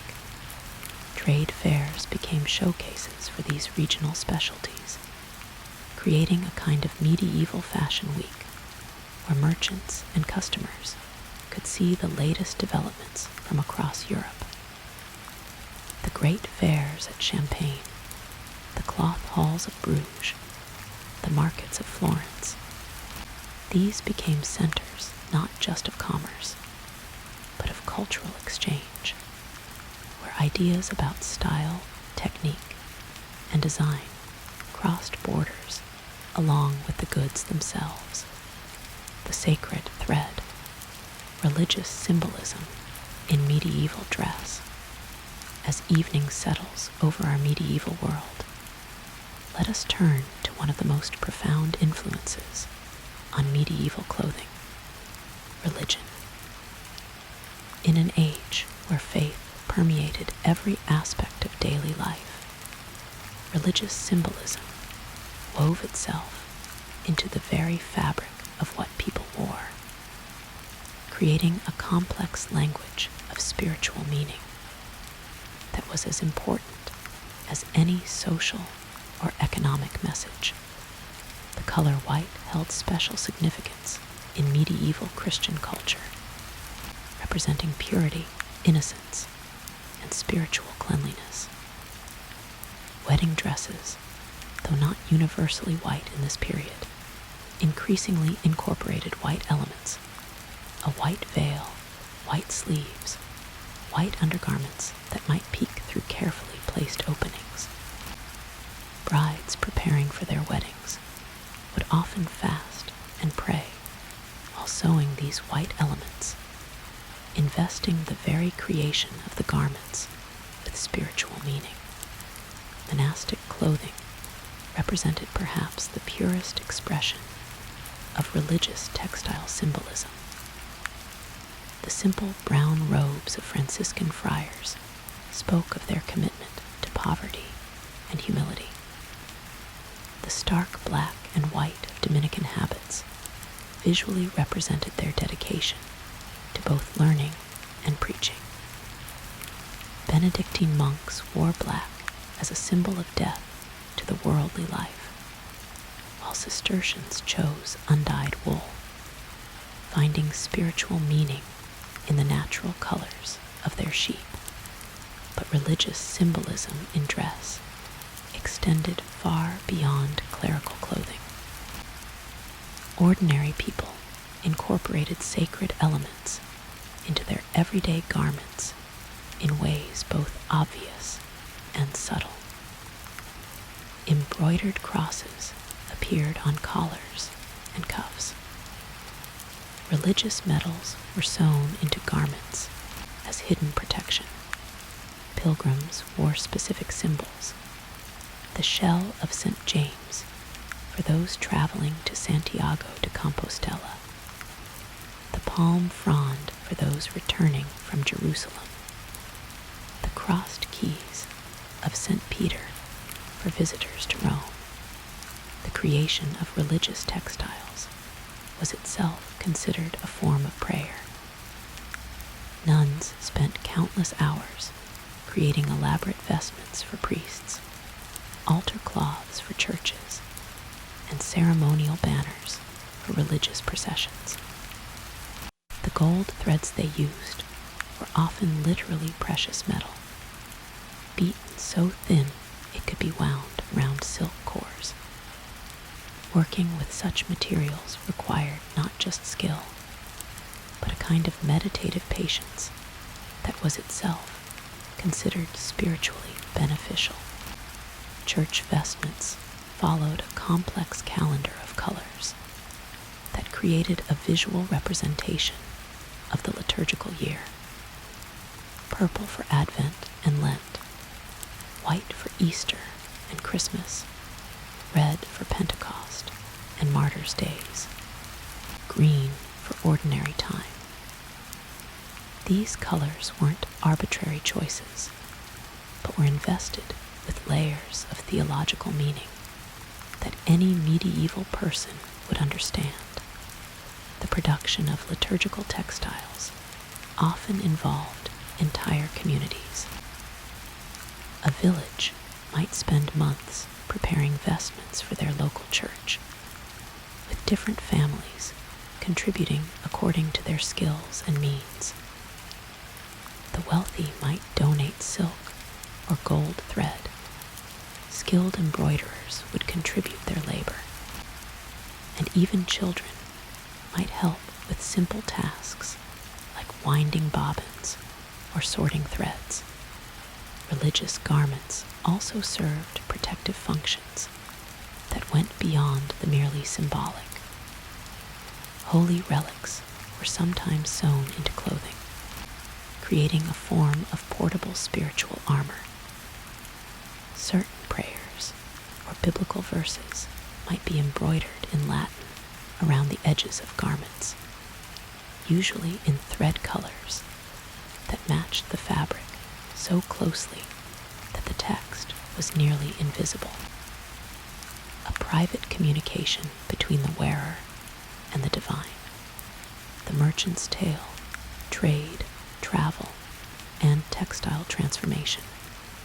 As our medieval night deepens, let us follow the ancient trade routes that brought exotic textiles to European markets, carrying with them not just beautiful fabrics, but new ideas, techniques, and cultural influences that would forever change how Europeans thought about clothing and identity. Imagine a caravan setting out from Venice in the early morning mist, loaded with European goods bound for Constantinople.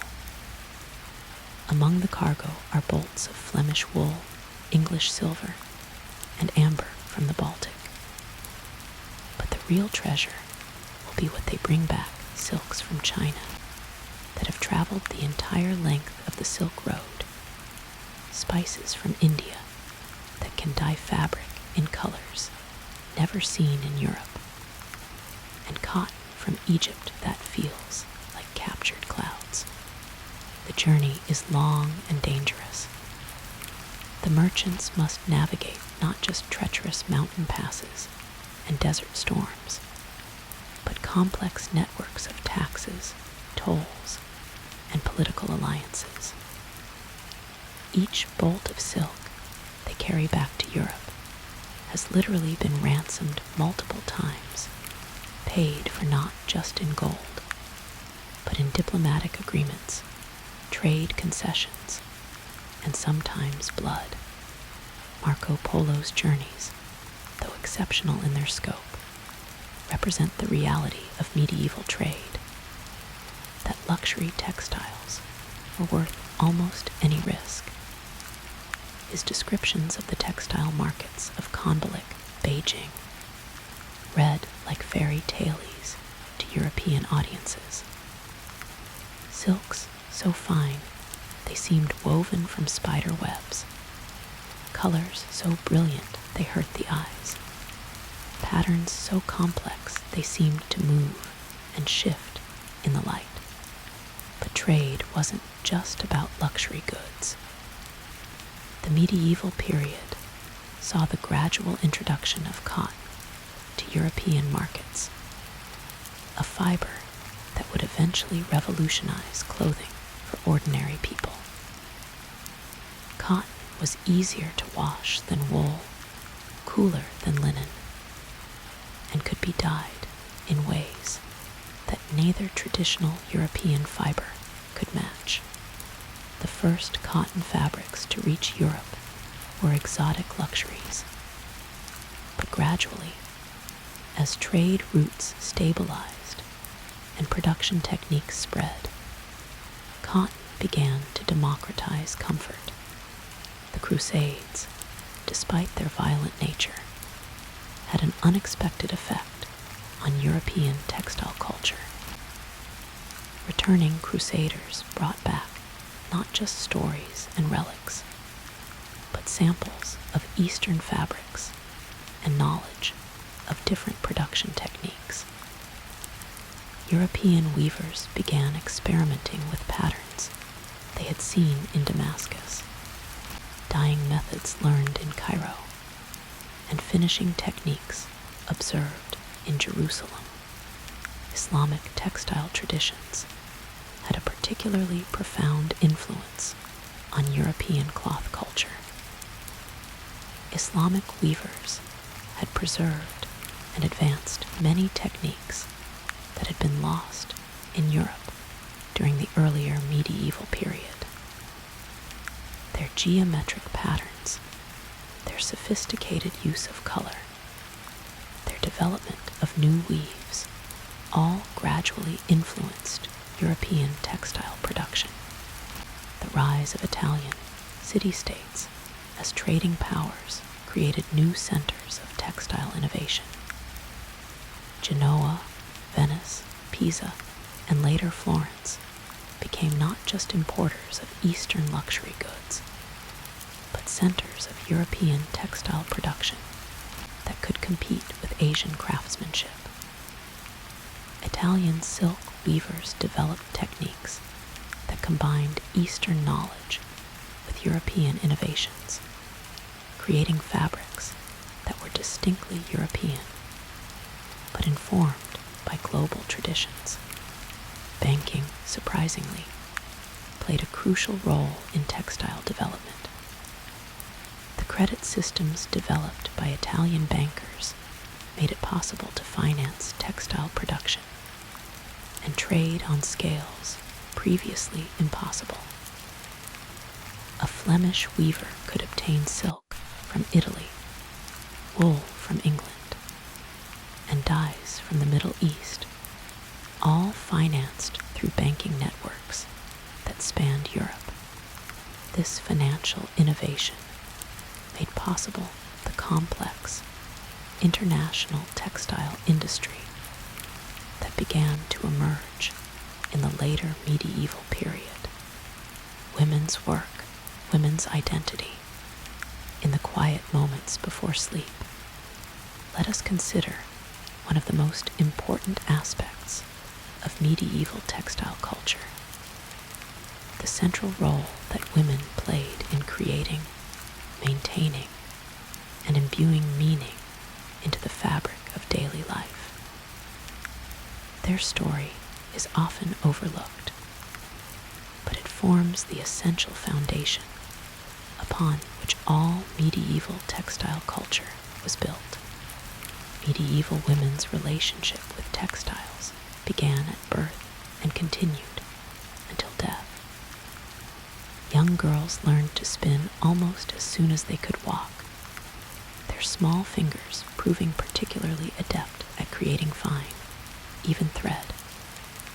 By adolescence, most women could spin thread of quality that would be considered exceptional by modern standards. This wasn't just a practical skill. It was a form of meditation, a way of processing thoughts and emotions while creating something useful and beautiful.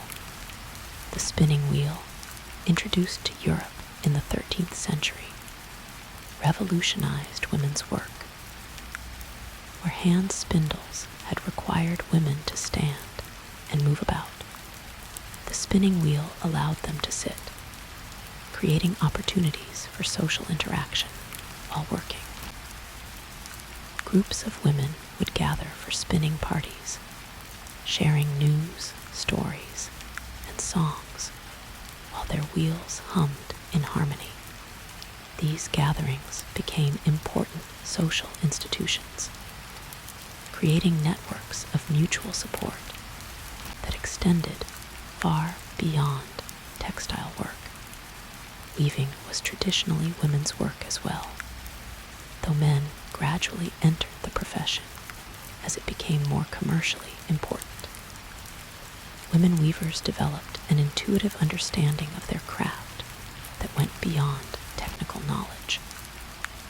They could feel when the tension was wrong, hear in the sound of the loom whether the beat was correct, see in the developing cloth whether the pattern was true. This kind of embodied knowledge was passed from mother to daughter, creating lineages of skill that stretched back generations. Women also dominated the crucial, but often overlooked work of textile maintenance. Keeping clothes clean, mended, and presentable was a constant challenge in an era before modern laundry techniques. Women developed sophisticated methods for removing different types of stains, preventing moth damage, and extending the life of expensive garments. They knew which herbs would repel insects, how to restore faded colors, and how to invisibly repair tears and holes. The trousseau, the collection of linens, and clothing that a woman brought to her marriage, represented not just wealth, but skill. A well-made trousseau demonstrated a woman's competence in all aspects of textile work.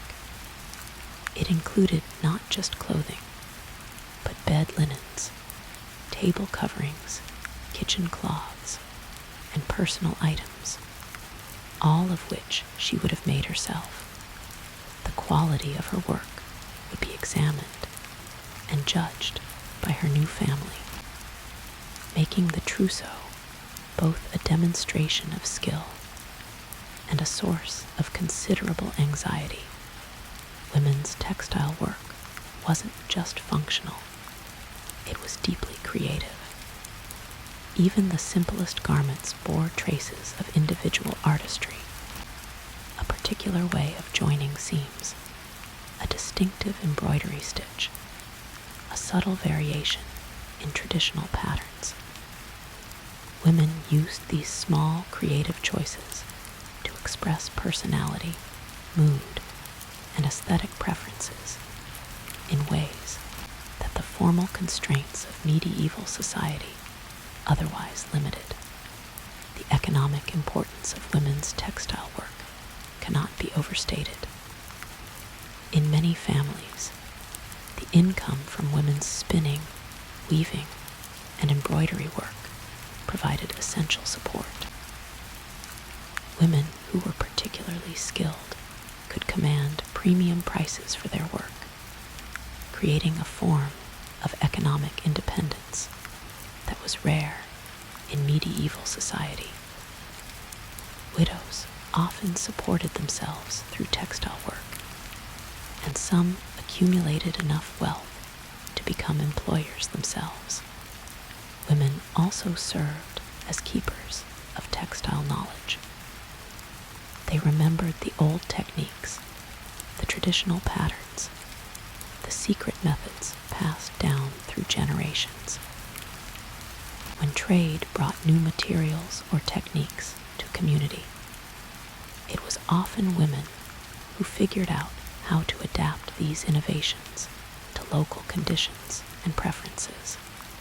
The legacy of thread, as our medieval journey draws to a close, and you prepare to drift into peaceful sleep, let us reflect on the profound legacy that medieval textile culture left for all the generations that followed. The threads they spun, the patterns they wove, the meanings they imbued into cloth continue to influence how we think about clothing, identity, and social connection, even today. Medieval period established many of the fundamental concepts that still govern how we understand fashion and dress. The idea that clothing communicates social status, personal wealth, and cultural identity.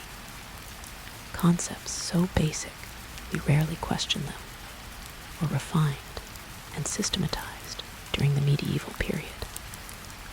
The sumptuary laws may seem antiquated, but they represent an early recognition of clothing's power as social communication, a power that remains undiminished in our own time. Medieval guilds created the first systematic approaches to quality control, professional training, and product standardization in textile production. Their guild marks were among the earliest forms of branding, guaranteeing quality and origin in ways that protected both consumers and producers. Modern concepts of trademark, professional certification, and quality assurance all have roots in medieval guild practices, the international trade networks that developed to supply medieval textile markets, created some of the first truly global supply chains. The complexity of bringing Chinese silk, Indian indigo, and Mediterranean purple to Northern European markets required innovations in finance, transportation, and international law that laid groundwork for modern global commerce. Perhaps most importantly, medieval textile culture established the deep human connection between cloth and meaning that continues to influence us today. The medieval understanding that what we wear tells stories about who we are, where we come from, what we value, and how we see ourselves remains as relevant now as it was 1,000 years ago. Techniques developed by medieval craftspeople continue to inform modern textile production. Traditional weaving patterns still appear in contemporary fabrics. Natural dyeing methods, once forgotten, are being rediscovered by modern artisans concerned with environmental sustainability. The slow, careful, meditative approach to textile creation that characterized medieval production is finding new relevance in a world increasingly concerned with fast fashion's environmental and social costs. Medieval textile culture also established the importance of regional identity in dress. The idea that different places develop different styles, that clothing can express connection to homeland and community, remains powerful today. In our globalized world, we still seek ways to express local identity through dress, continuing a tradition that medieval people understood instinctively. The medieval integration of religious and spiritual meaning into textiles also continues to resonate. While the specific symbols may have changed, people still invest clothing with emotional and spiritual significance. Wedding dresses, graduation gowns, uniforms that mark important transitions all carry forward the medieval understanding that clothing can be sacred, that the act of dressing can be a form of ritual. In the gentle morning light of 15th century Italy, something magical was stirring. Not just the awakening of art and learning we call the Renaissance, but a quiet revolution in the way people chose to present themselves to the world. The rigid, somber garments of the medieval period were slowly giving way to something more expressive. Imagine, if you will, walking through the cobblestone streets of Florence in 1450. The air is cool and fresh, carrying the scent of morning bread and the faint perfume of noble ladies already dressed for their day. Their gowns flow like liquid jewels, deep crimsons, royal blues, and burnished golds that catch the early sunlight streaming through narrow windows above. The Renaissance brought with it a revolutionary idea that clothing could be beautiful not just for its practicality, but for its ability to reflect the wearer's inner self, their status, their dreams, and their place in an increasingly complex social tapestry. Fashion was becoming a language, and those who spoke it fluently held power beyond mere words. In the workshops of master tailors, hands moved with the precision of sculptors. Silk from distant China was cut and shaped. Velvet from Genoa was carefully measured, and wool from England was transformed into garments that would have seemed impossibly luxurious to their grandparents. Each stitch was deliberate, each seam a choice that spoke to changing times. The silhouette was evolving too. Gone were the loose, shapeless robes that had dominated medieval fashion. Instead, clothes began to follow the natural lines of the human form, celebrating rather than hiding the body beneath. This wasn't vanity. It was a philosophical shift toward humanism, the belief that human beings were worthy of beauty, attention, and individual expression, the language of luxury. In the quiet chambers of Renaissance palaces, seamstresses worked by candlelight, their fingers moving like dancers across yards of precious fabric. Each garment they created was more than clothing. It was a statement written in thread and dye, a poem composed of texture and form. The wealthy merchant families of Venice and Florence understood something profound about fashion. It was a form of communication that transcended spoken language. A particular shade of purple could announce royal connections. The quality of lace at one's throat could speak to trade relationships spanning continents.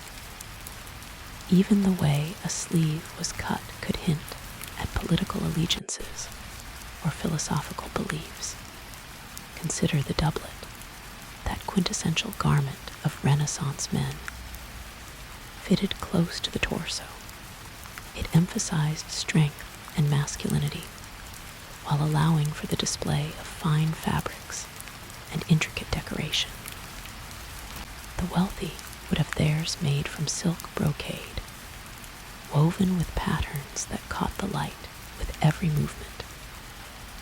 Silver and gold threads would dance across the surface, creating designs that seemed to shift and breathe with the wearer.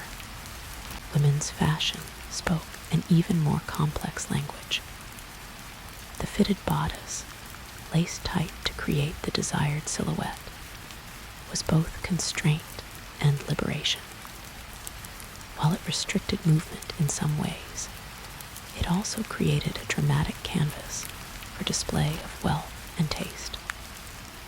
Overflowing skirts of taffeta or silk, ladies would wear sleeves that could be removed and replaced. A practical luxury that allowed one gown to serve multiple occasions and moods. The colors themselves told stories.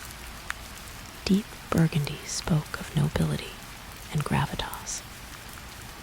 Azure blue suggested divine favor and spiritual depth. Golden yellow hinted at prosperity and joy. And black, black, was perhaps the most sophisticated choice of all, for it required the finest and most expensive dyes to achieve true depth and richness. But it wasn't just the wealthy who participated in this fashion revolution. Even merchants and skilled craftspeople began to adopt elements of noble dress, creating a more nuanced social hierarchy expressed through clothing.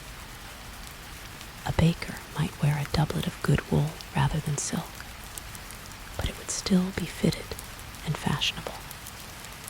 A merchant's wife might choose linen instead of silk for her gown, but she would still lace it properly and choose colors that flattered her complexion. The art of adornment in the hushed privacy of dressing chambers, the true artistry of Renaissance fashion revealed itself. This was where clothing transformed from mere covering into personal expression, where the day's identity was carefully constructed layer by layer.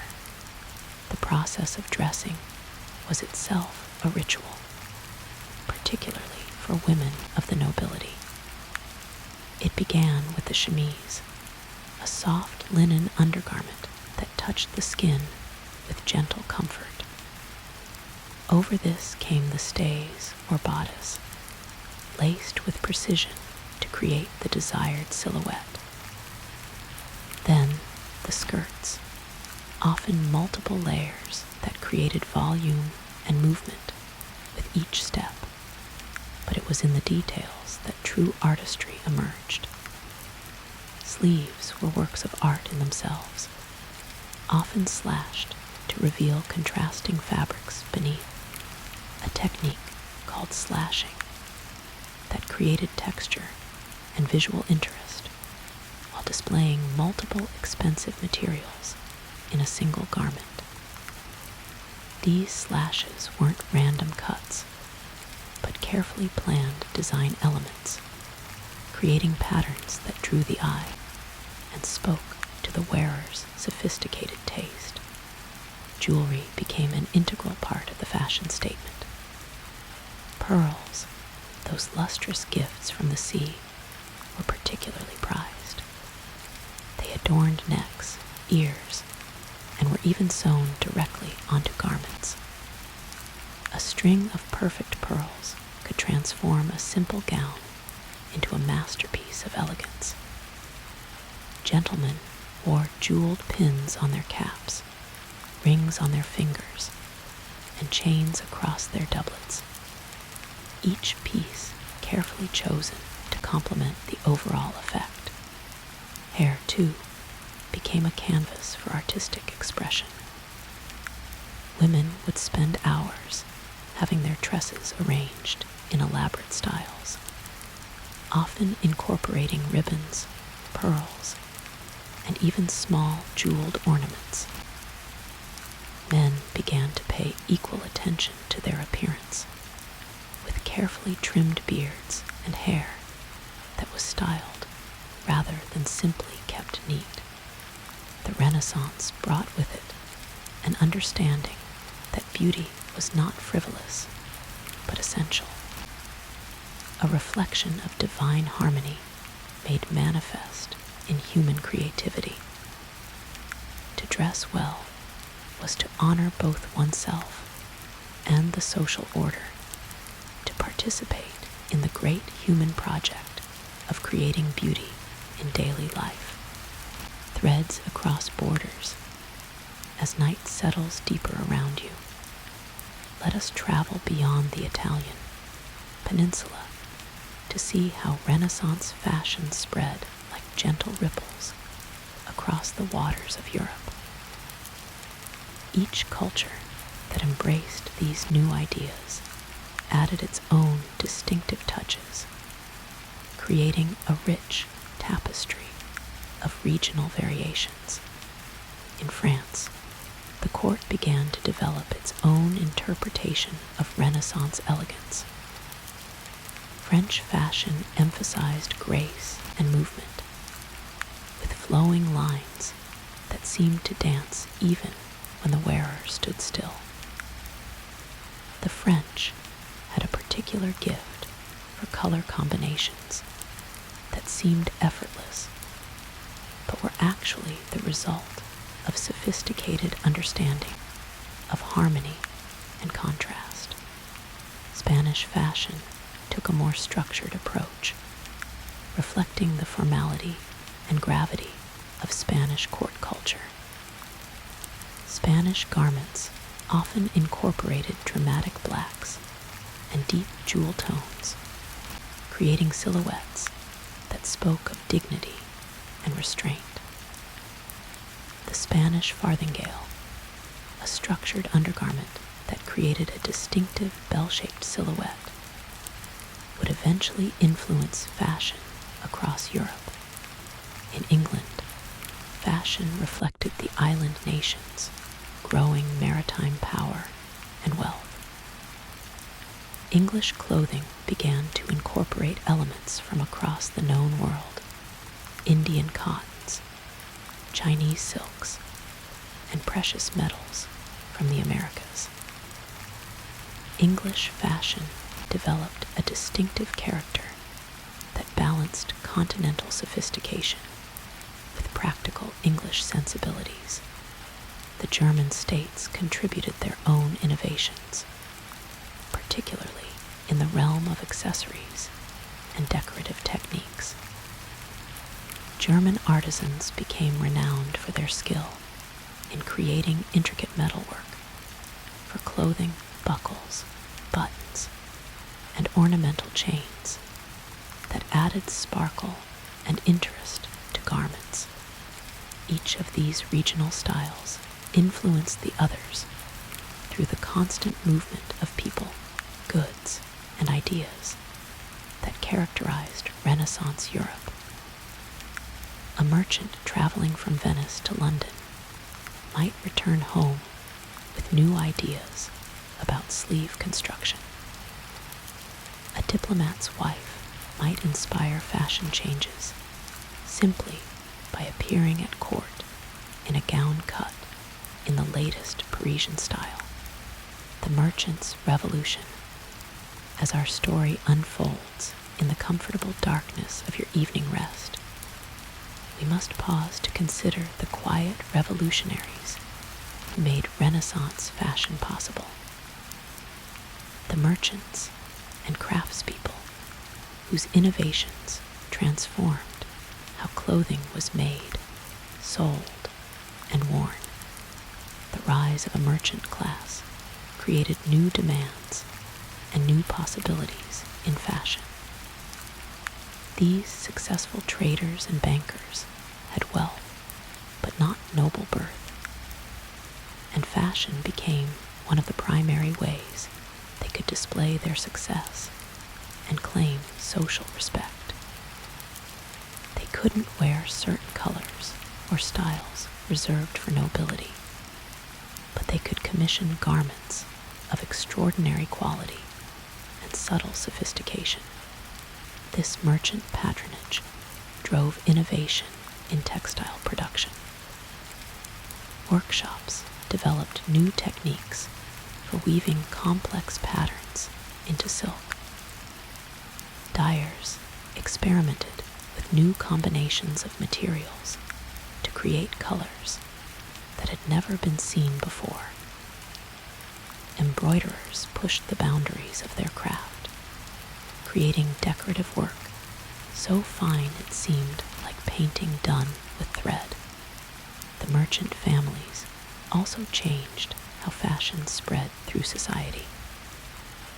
Unlike the rigid hierarchies of earlier eras, merchant culture allowed for more fluid movement of styles between social classes. A successful craftsman might adopt elements of merchant dress, while merchants increasingly emulated certain aspects of noble fashion.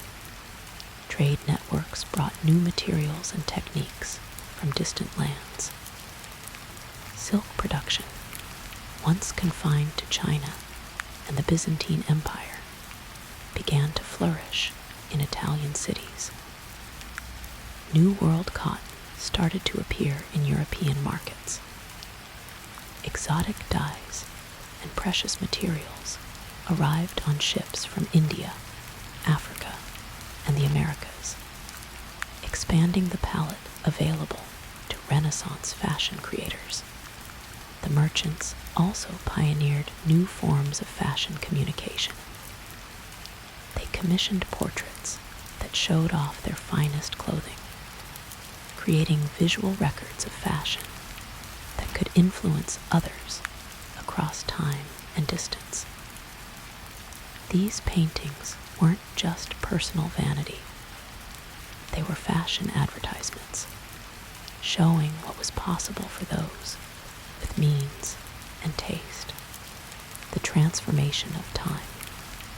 Let your breathing slow and deepen as we move forward through the centuries, watching fashion evolve with the changing times. The exuberant creativity of the Renaissance gradually gave way to new ideas about elegance, restraint, and the role of clothing in society. By the late 16th and early 17th centuries, fashion had become more codified. What had begun as joyful experimentation became governed by increasingly complex rules about what was appropriate for different occasions, seasons, and social situations. The Spanish influence brought more structured, formal approaches to dress that emphasized dignity over playfulness. Yet this formalization also brought its own forms of beauty. The careful attention to proportion and fit that characterized this period created garments of extraordinary elegance. A well-made gown or doublet from this era was like a perfectly composed piece of music, every element in harmony with every other element. The materials themselves evolved. Silk weaving became more sophisticated, creating fabrics with subtle patterns that seemed to shift and change in different lights. Lace making developed into high art, with craftspeople creating delicate webs of thread that seemed too beautiful and fragile for daily wear, yet proved surprisingly durable. Color became more nuanced too. Instead of the bold, primary colors that had dominated early Renaissance fashion, later periods favored more complex hues, colors that seemed to contain multiple shades within themselves, that changed appearance throughout the day as light shifted and moved. The very pace of fashion change began to accelerate. What had once been clothing styles that lasted for decades now might be fashionable for only a few years. This wasn't planned obsolescence, but rather the natural result of increased communication, trade, and cultural exchange that made new ideas spread more quickly than ever before. The dawn of Enlightenment elegance. As we drift deeper into our evening's journey, the Renaissance gradually transforms around us into something new. The Age of Enlightenment, where fashion became both more sophisticated and more thoughtful, reflecting new ideas about reason, nature, and human dignity. The 18th century brought with it a revolution in thinking about elegance. Where Renaissance fashion had often been about display of wealth and power, Enlightenment fashion began to incorporate ideas about taste, refinement, and appropriateness. The goal was not simply to impress, but to demonstrate one's understanding of beauty, proportion, and social grace. French fashion came to dominate European style during this period, emanating from the sophisticated court at Versailles, but also from the growing influence of French philosophy and culture. French designers developed an approach to clothing that emphasized subtle perfection over obvious display. A French gown might use fewer jewels than its Renaissance predecessor. But every element would be chosen and placed with exquisite care. The silhouette began to change as well. The rigid, structured forms of the late Renaissance gave way to shapes that seemed more natural, more graceful. Women's gowns developed flowing lines that suggested movement even in stillness. Men's clothing became more fitted and tailored, emphasizing the natural masculine form rather than hiding it beneath layers of decoration. But perhaps most importantly, Enlightenment fashion began to reflect new ideas about individuality and personal expression. While there were still rules and conventions, there was growing acceptance of the idea that clothing should reflect the wearer's personality, tastes, and even philosophy of life. This was the era when fashion truly became personal, when choices about clothing began to be seen as choices about identity and values. The way one dressed could indicate not just social status, but also intellectual allegiances, aesthetic preferences, and moral commitments.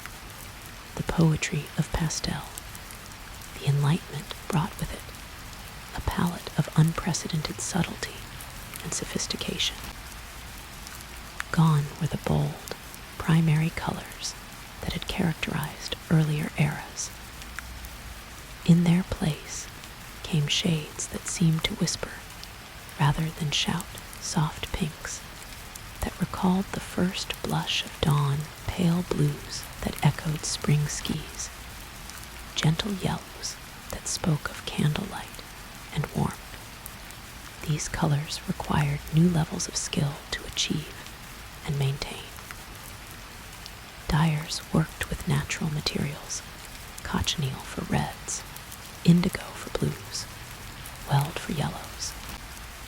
But they learned to modify and blend these traditional dyes to create the subtle gradations that Enlightenment fashion demanded. A single gown might incorporate 3 or 4 closely related shades, creating depth and visual interest through careful tonal variation rather than bold contrast. The fabrics themselves became more refined. Silk weaving reached new heights of sophistication, with patterns so subtle they were almost subliminal. Tiny flowers scattered across a field of color, geometric designs, so delicate they seemed like shadows cast by invisible structures. Cotton, the new fiber from the Americas and India, began to appear in European wardrobes, prized for its ability to take dye evenly and its comfortable feel against the skin. Lace became an art form in itself during this period. The finest lace was made by hand, thread by thread, creating patterns of extraordinary delicacy and beauty. A single collar of Brussels lace might take weeks to complete and cost more than most people earned in a year. Yet the effect was worth the expense. Lace had the ability to transform even the simplest gown into something magical, adding texture, movement, and a sense of lightness that seemed to defy gravity. The Enlightenment also brought new attention to seasonal appropriateness in fashion. Spring called for lighter colors and fabrics, summer for clothing that moved with gentle breezes, autumn for richer tones that echoed the changing leaves, winter for materials that provided warmth while maintaining elegance. Fashion began to work in harmony with the natural world rather than simply imposing human will upon it. The architecture of dress As you rest peacefully in the darkness, imagine the quiet workshops where Enlightenment dressmakers worked like architects, constructing garments with the same attention to proportion, balance, and harmony that their contemporaries brought to designing buildings and gardens. The construction of a properly made 18th century gown was an exercise in engineering as much as artistry. The foundation was the stays, a structured undergarment that shaped the torso and provided support for the layers to come. These were not the harsh, restrictive corsets of popular imagination, but carefully fitted garments that worked with the body's natural form to create the desired silhouette.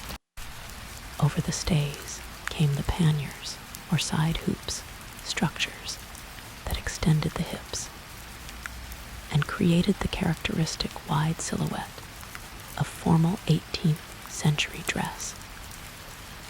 These weren't simply large and cumbersome, but were designed with hinges and joints that allowed the wearer to move gracefully, to sit in chairs, to navigate doorways and staircases with elegance. The gown itself was then constructed in carefully calculated proportions. The bodice fitted precisely, with no wrinkles or pulling that might disturb the perfect line. The skirts were arranged in mathematical precision, creating graceful folds that fell in exactly the right way to complement the overall composition. Men's clothing showed equal attention to construction and fit. The coat was the centerpiece of masculine fashion, fitted through the torso, with skirts that flared gracefully from the waist. Beneath it, the waistcoat provided both warmth and an opportunity for decorative display. Often made in contrasting colors or fabrics that added visual interest to the ensemble. Breeches were fitted precisely to the leg, ending just below the knee where they met silk stockings. Every element was calculated to create a harmonious whole that emphasized the wearer's best features while conforming to the aesthetic ideals of the age. This attention to construction meant that well-made Enlightenment clothing could last for decades with proper care. Garments were built to be altered, updated, and maintained. A gown might be retrimmed several times during its lifetime, given new sleeves to update its style, or have its bodice let out or taken in to accommodate changes in the wearer's figure. The social season of style. The Enlightenment brought with it new social customs that created specific demands for fashion. The salon culture of Paris, where intellectuals gathered to discuss philosophy and politics, required clothing that was elegant but not ostentatious, sophisticated but not intimidating. This gave rise to a new category of dress clothing, suitable for intellectual discourse. The expanding social calendar of the upper classes created needs for increasingly specialized garments. There were morning dresses for receiving visitors, walking costumes for outdoor exercise, afternoon gowns for social calls, and elaborate court dress for formal occasions. Each category had its own rules, its own appropriate colors and fabrics, its own subtle signals and meanings. Even the growing middle class began to participate in this elaboration of dress codes. A successful merchant's wife might have a morning gown for household management, a visiting dress for social calls, and an evening gown for entertainment. While her wardrobe might be smaller and less expensive than that of a duchess, it would follow the same basic principles of appropriateness and elegance. The seasonal rhythm of fashion became more pronounced during this period. Spring brought lighter colors and fabrics. Summer called for cotton and linen. Autumn demanded richer tones, and winter required the warmest and most luxurious materials. But these weren't rigid rules. They were guidelines that allowed for personal interpretation and individual expression within accepted bounds. Fashion also began to reflect the growing importance of romantic love in society.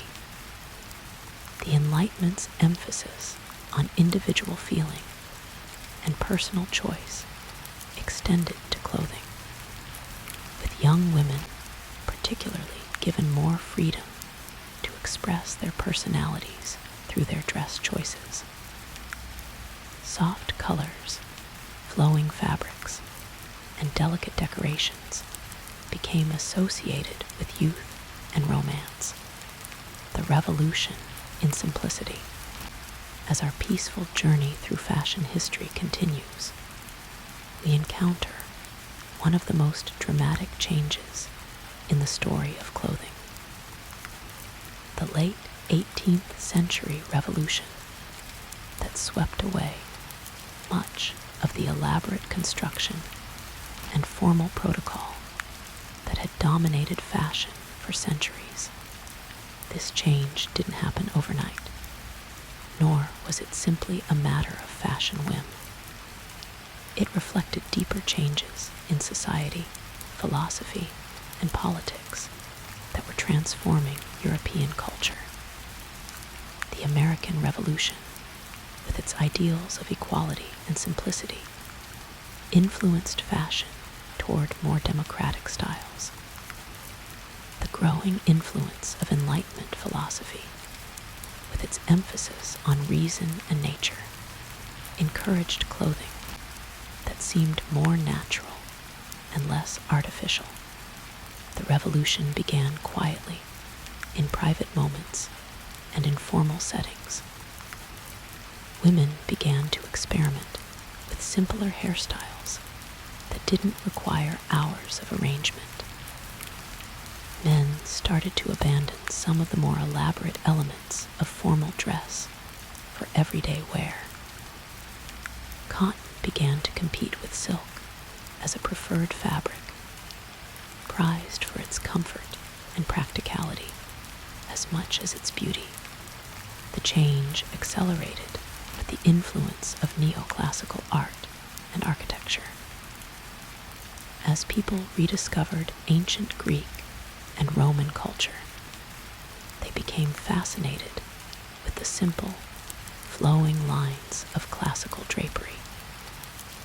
This aesthetic began to influence fashion, leading to gowns that emphasized natural form rather than artificial construction. Marie Antoinette, despite her reputation for extravagance, actually played a role in promoting simpler fashions. Her adoption of cotton muslin gowns and more natural hairstyles for informal occasions helped legitimize these choices for other women of fashion. When the queen could appear in a simple white dress and still look elegant, it opened possibilities for everyone else to simplify their own wardrobes. The white muslin gown became the symbol of this new aesthetic. Made from fine cotton that draped beautifully against the body, these dresses required minimal structural support and created silhouettes that seemed effortless and natural. They could be accessorized with colorful sashes, delicate jewelry, or simple flowers to create different effects for different occasions. The language of ribbons. Throughout both the Renaissance and Enlightenment periods, ribbons served as one of the most versatile and expressive elements of fashion. These narrow strips of silk, satin, or cotton carried meanings far beyond their practical functions as ties and decorations. In the Renaissance, ribbons were often symbols of allegiance and affection. A lady might give a ribbon to a favored knight or suitor, creating a personal connection that transcended words. The colors chosen were significant: red for passion, blue for loyalty, green for hope, white for purity. These ribbons might be worn on sleeves, hats, or weapons, serving as constant reminders of personal bonds and commitments. By the Enlightenment, ribbons had evolved into sophisticated accessories that could transform the appearance of a garment. A simple gown might be completely changed by the addition of ribbons in contrasting colors, tied in bows at the shoulders, threaded through eyelets in the bodice, or used to create decorative trim along hems and necklines. The tying of ribbons became an art in itself. There were dozens of different ways to tie a bow, each creating a different effect and appropriate for different occasions. A simple knot might be suitable for morning wear, while an elaborate rosette might be required for evening entertainment. Young women spent hours practicing these techniques, understanding that the proper tying of a ribbon could make the difference between looking fashionable and looking foolish. Ribbons also served practical purposes that went beyond mere decoration. They were used to adjust the fit of garments, to secure sleeves and necklines, to attach accessories like watches or fans. A well-chosen ribbon could solve practical problems while adding beauty to the overall ensemble. The quality of ribbons varied enormously, from simple cotton tape, suitable for servants' clothing, to elaborate silk ribbons, woven with gold and silver threads that cost small fortunes. The finest ribbons were works of art in themselves, with patterns and colors so beautiful they might be preserved and reused for generations. The quiet revolution of underwear. As you drift peacefully toward sleep, let us consider one of the most private yet important aspects of fashion evolution: the development of undergarments that shaped both comfort and silhouette throughout these centuries. Renaissance undergarments were primarily functional, designed to protect expensive outer clothing from body oils and to provide warmth in cold castles and houses. The chemise, made of fine linen, served as the foundation layer that touched the skin. Over this, women wore stays or bodices that provided support and shaped the torso according to fashion ideals. Men's undergarments were simpler, but equally important. Linen shirts served both as underwear and as decorative elements, with fine fabric and delicate embroidery showing at neck and wrists.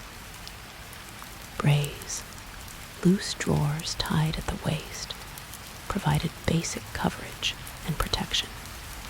The Enlightenment period brought greater sophistication to undergarment design. stays became more comfortable and better fitted, using whalebone or steel for structure, but incorporating fabric and construction techniques that worked with rather than against the body's natural form.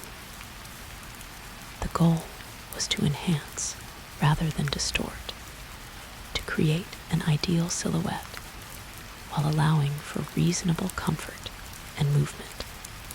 The development of cotton cultivation and processing made softer, more comfortable undergarments possible.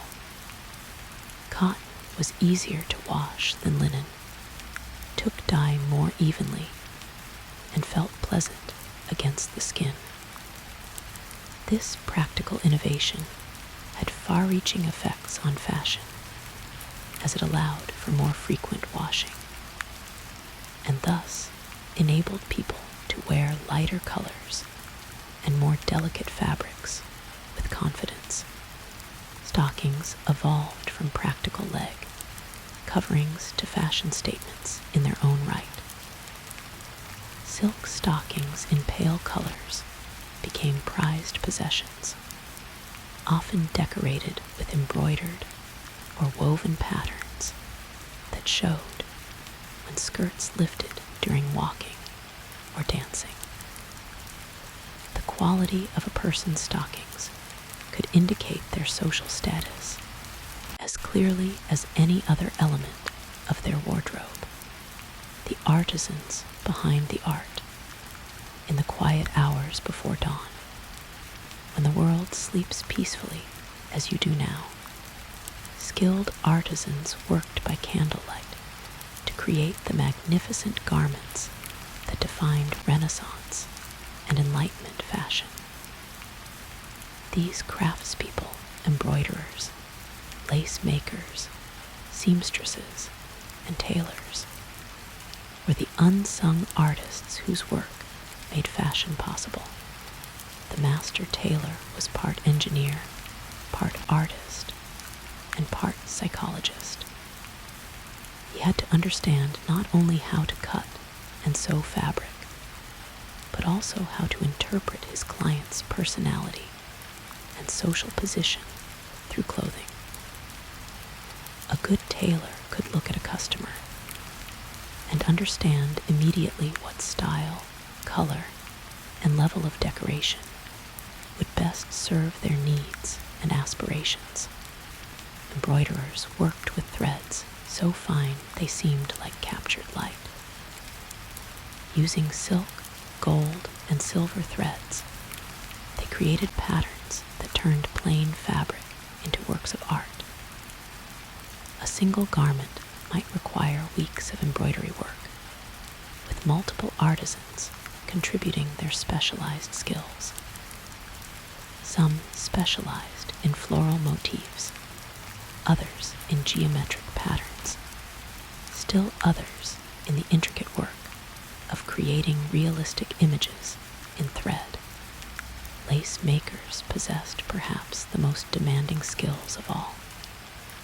Working with threads finer than human hair, they created delicate webs of extraordinary beauty and complexity. The finest lace was made entirely by hand, with patterns passed down through generations of craftspeople. A master lace maker could work for months on a single collar or pair of cuffs, creating something so delicate it seemed impossible that human hands could have made it. The dyers were the color magicians of the fashion world, working with natural materials, insects, plants, minerals. They created the full spectrum of colors that made Renaissance and Enlightenment fashion so visually rich. They guarded their techniques jealously, passing secret formulas from master to apprentice, understanding that the ability to create a perfect shade of crimson or azure was worth more than gold. These artisans formed guilds that regulated quality, trained apprentices. and maintained the high standards that made European fashion renowned throughout the world. They took pride in their work that went beyond mere monetary compensation, understanding that they were contributing to the beauty and elegance of their age, the mirror of social change. As our journey through fashion history draws toward its peaceful conclusion, we can see how clothing served as a mirror reflecting the broader changes transforming European society during these crucial centuries. The Renaissance celebration of individual beauty and expression in fashion paralleled the period's broader emphasis on humanism and personal achievement. The elaborate court dress of the Enlightenment reflected that era's sophisticated social structures and emphasis on reason and refinement, the gradual democratization of fashion, as elements of noble dress filtered down to merchant and artisan classes, mirrored the broader social changes that were slowly breaking down rigid class barriers. The increasing speed of fashion change reflected improved communication and trade networks that were knitting Europe together into a more integrated cultural community. Even the late 18th century moved toward simplicity in fashion, foreshadowed the political revolutions that would soon transform European society. The rejection of elaborate court dress in favor of simpler, more natural styles reflected growing skepticism about aristocratic privilege and artificial social distinctions. Fashion also reflected changing ideas about gender roles and relationships. The Renaissance emphasis on displaying wealth and status through clothing applied to both men and women. But by the Enlightenment period, women's fashion had become more elaborate and decorative, while men's clothing began the long evolution toward the relatively sober business dress that would characterize the modern era. The growing importance of romantic love in society was reflected in fashion through softer colors, more delicate fabrics, and styles that emphasized grace and femininity over mere display of wealth. Young women gained more freedom to express their personalities through clothing choices, while men began to pay attention to whether their dress was attractive to women, rather than simply impressive to other men. The eternal dance of fashion. As you rest peacefully in the comfortable darkness, consider how the story of Renaissance and Enlightenment fashion is really the story of humanity's eternal desire to create beauty, express individuality, and connect with others through the language of appearance. The ribbons and revolutions of these centuries established patterns that continue to influence fashion today. The Renaissance idea that clothing should reflect personality and status remains central to how we think about dress. The Enlightenment emphasis on appropriateness and refined taste still guides our understanding of elegance, the tension between display and restraint, between following fashion and expressing individuality, between practical needs and aesthetic desires. All of these conflicts that shaped Renaissance and Enlightenment fashion continue to influence how we approach clothing today.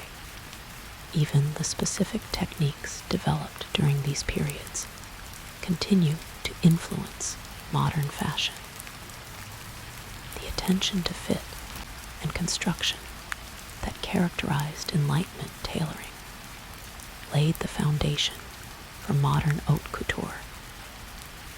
The decorative techniques perfected by Renaissance artisans continue to inspire contemporary designers.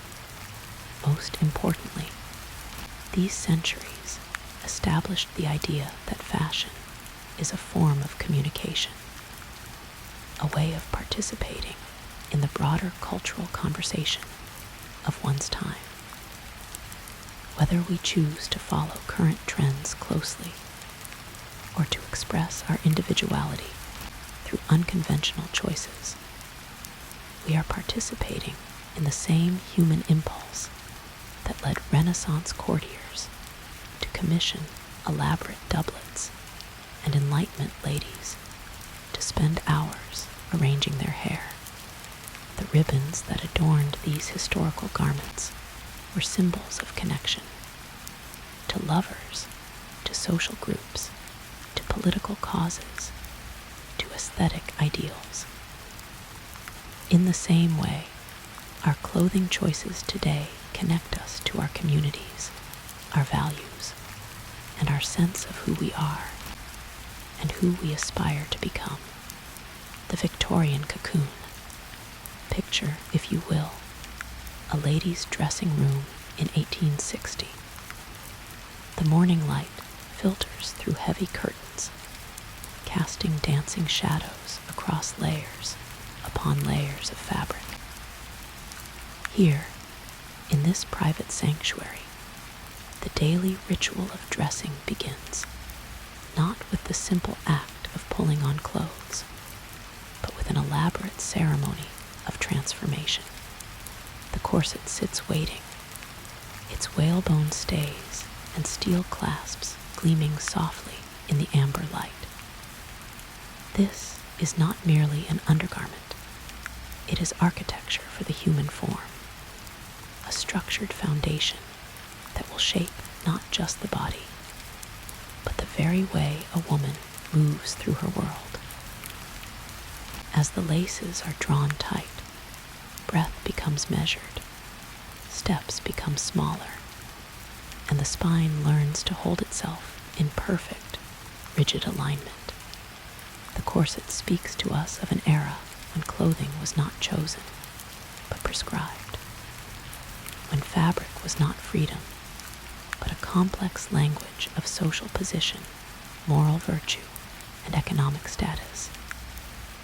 Each layer told a story, the chemise against the skin, the corset to create the silhouette, the cage crinoline to achieve the desired shape, the multiple petticoats for modesty, and finally, the dress itself, a masterpiece of construction that could take a seamstress weeks to complete. Men, too, lived within their own fabric constraints. The tail coat, the high collar that seemed to scrape the clouds, the waistcoat that hugged the torso like a second skin. Every piece was crafted to communicate respectability, to transform the wearer into a walking advertisement of moral rectitude and social standing. But change was stirring in the textile mills and factory floors. Steam-powered looms hummed day and night, producing fabric at speeds that would have seemed magical to earlier generations. Cotton, once a luxury, began to flow like rivers through the channels of global trade. The seeds of transformation were being planted in spinning jennies and power looms, though their full flowering would take decades to unfold. The gentle rebellion, as the 19th century aged gracefully into its final decades, whispers of change began to rustle through the layers of structured fabric.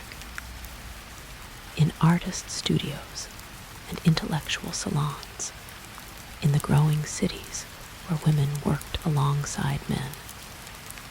A quiet rebellion was taking root, as gentle and persistent as morning mist, but ultimately as powerful as the tide.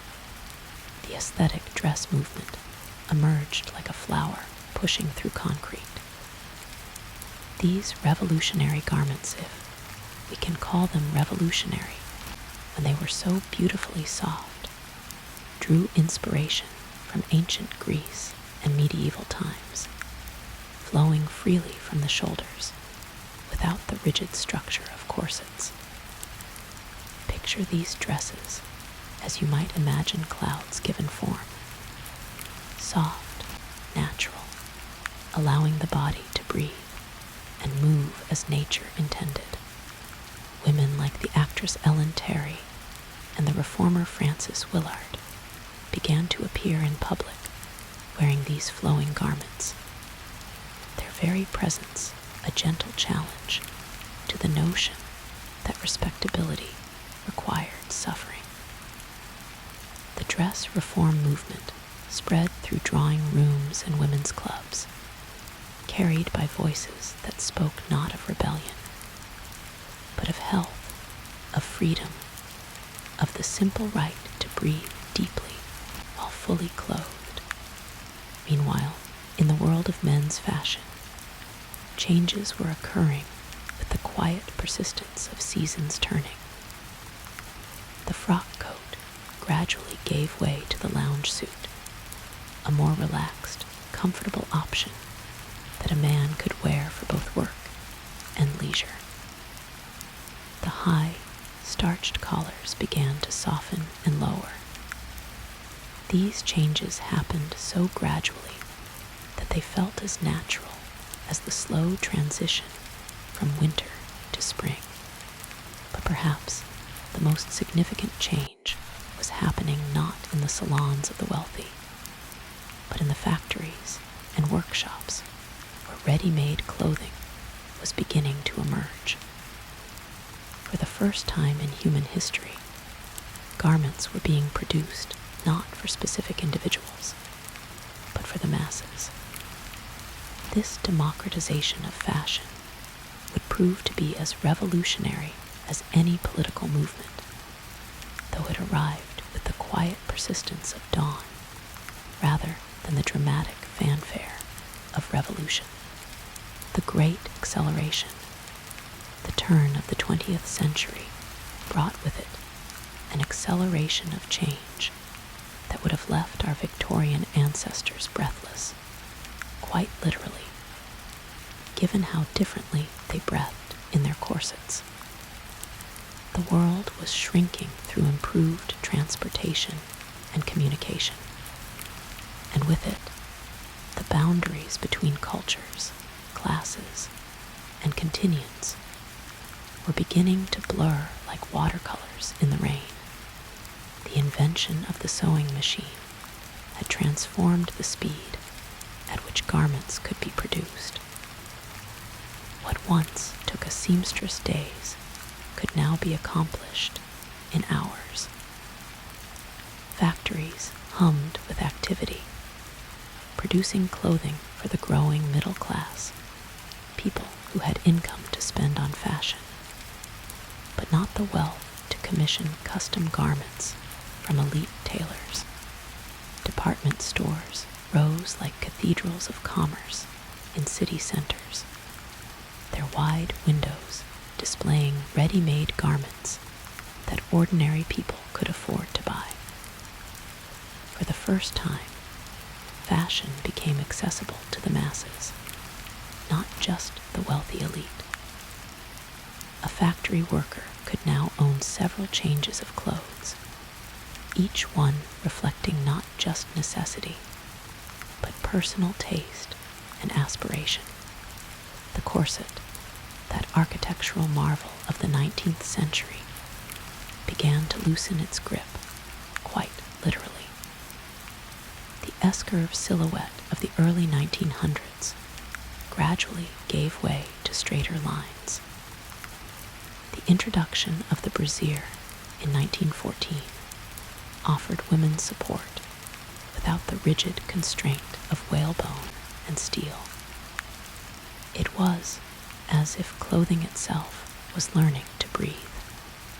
World War I accelerated these changes in ways both dramatic and subtle. With men away at war, women entered the workforce in unprecedented numbers, and their clothing had to adapt to new realities. Skirts rose to practical lengths, allowing women to move freely as they operated machinery, drove vehicles, and performed work that had previously been exclusively male. The war didn't just change the political map of the world, it redrew the landscape of acceptable dress. During these transformative years, a young designer named Gabrielle Coco Chanel was quietly revolutionizing women's fashion from her small boutique in Paris. Her designs embodied a new philosophy. Clothing should be comfortable, practical, and elegant in its simplicity. The little black dress, the Chanel suit, the use of jersey fabric previously reserved for men's underwear in women's fashion. These innovations arrived not with fanfare, but with the quiet confidence of ideas whose time had come. The roaring transformation, the 1920s, descended upon the world like a gentle storm of liberation. After the somber years of World War I, society seemed to exhale collectively, and clothing reflected this newfound freedom to breathe. The transformation was so complete that a woman from 1900 would barely recognize her 1925 counterpart. Picture the flapper dress, a simple, straight-lined garment that hung loosely from the shoulders, its hem dancing daringly at the knee. No corset, no bustle, no layers upon layers of complicated undergarments. Just a simple dress that allowed a woman to move, to dance, to live with a freedom that would have been unimaginable just a generation earlier. The very silhouette of women had changed from the curved hourglass to the straight, boyish line that seemed to embody the era's rejection of Victorian constraints. Hair, too, participated in this metamorphosis. The elaborate Gibson girl updos of the early century gave way to the bob, a practical, modern cut that took minutes rather than hours to style. When actress Louise Brooks appeared on screen with her sleek, geometric bob, she wasn't just modeling a hairstyle. She was embodying a new way of being a woman in the modern world. Men's fashion evolved with similar, though perhaps more subtle, changes. The formal Victorian dress codes relaxed into more comfortable alternatives. The three-piece suit remained, but it became softer, more tailored to the individual rather than to rigid social expectations.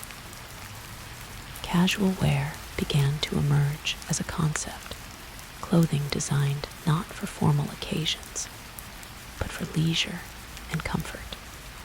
The rise of Hollywood during this period cannot be understated in its influence on clothing. For the first time in history, people around the world could see moving images of beautiful people wearing beautiful clothes. Movie stars became fashion icons, their every costume choice studied and imitated by audiences hungry for glamour and inspiration. The silver screen became a window into new possibilities for self-expression through dress. But perhaps the most significant change was psychological. Clothing was beginning to transform from a uniform of social class and moral propriety into a medium of personal expression. The question was no longer, what does society expect me to wear? But what do I want to say about myself through my clothing? This shift in perspective would prove to be one of the most revolutionary changes in the history of human dress. The Great Leveling, the economic upheaval of the 1930s, brought with it a different kind of transformation in clothing, one born not of liberation, but of necessity. The Great Depression forced society to find beauty in simplicity, elegance in economy, and style in making do with less. In many ways, this period of constraint led to some of the most enduring and democratic fashion innovations in history. Ready-to-wear clothing, which had been gaining momentum since the early 1900s, became not just convenient, but essential. Custom tailoring became a luxury that fewer could afford, while mass-produced garments offered quality and style at prices that ordinary people could manage. The standardization of sizing meant that people could shop for clothes without the time-consuming process of fittings and alterations.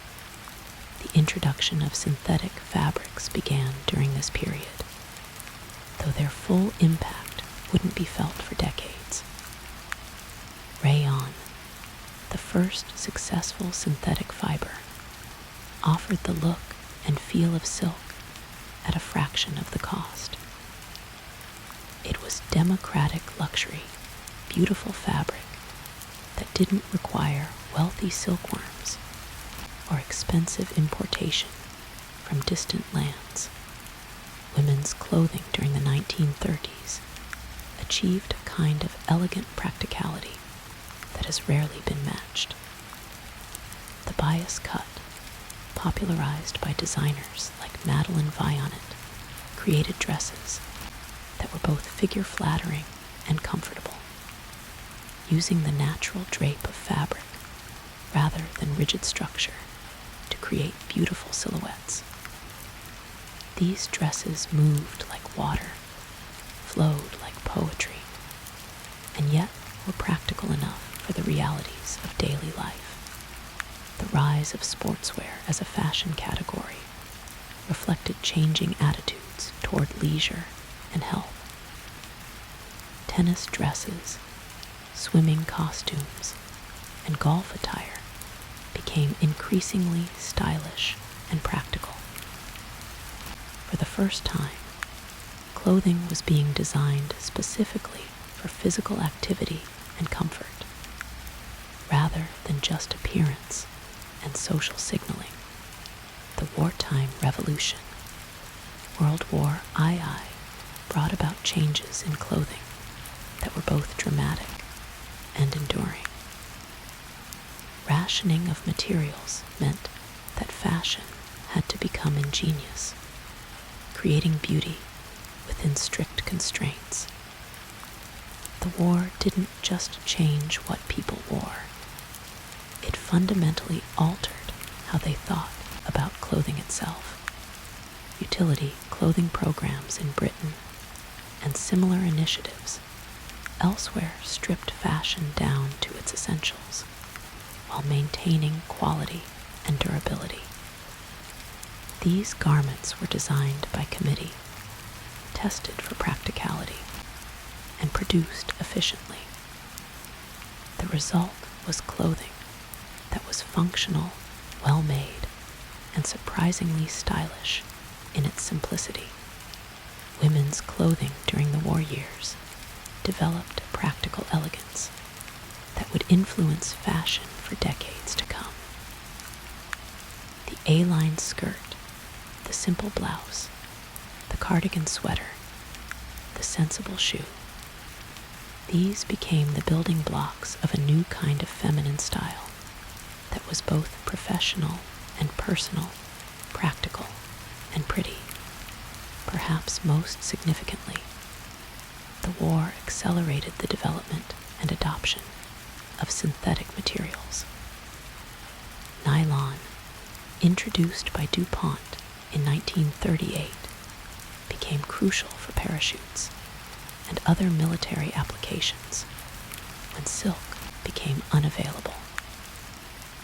After the war, nylon stockings became a symbol of returning abundance and femininity, with women queuing for hours to purchase them.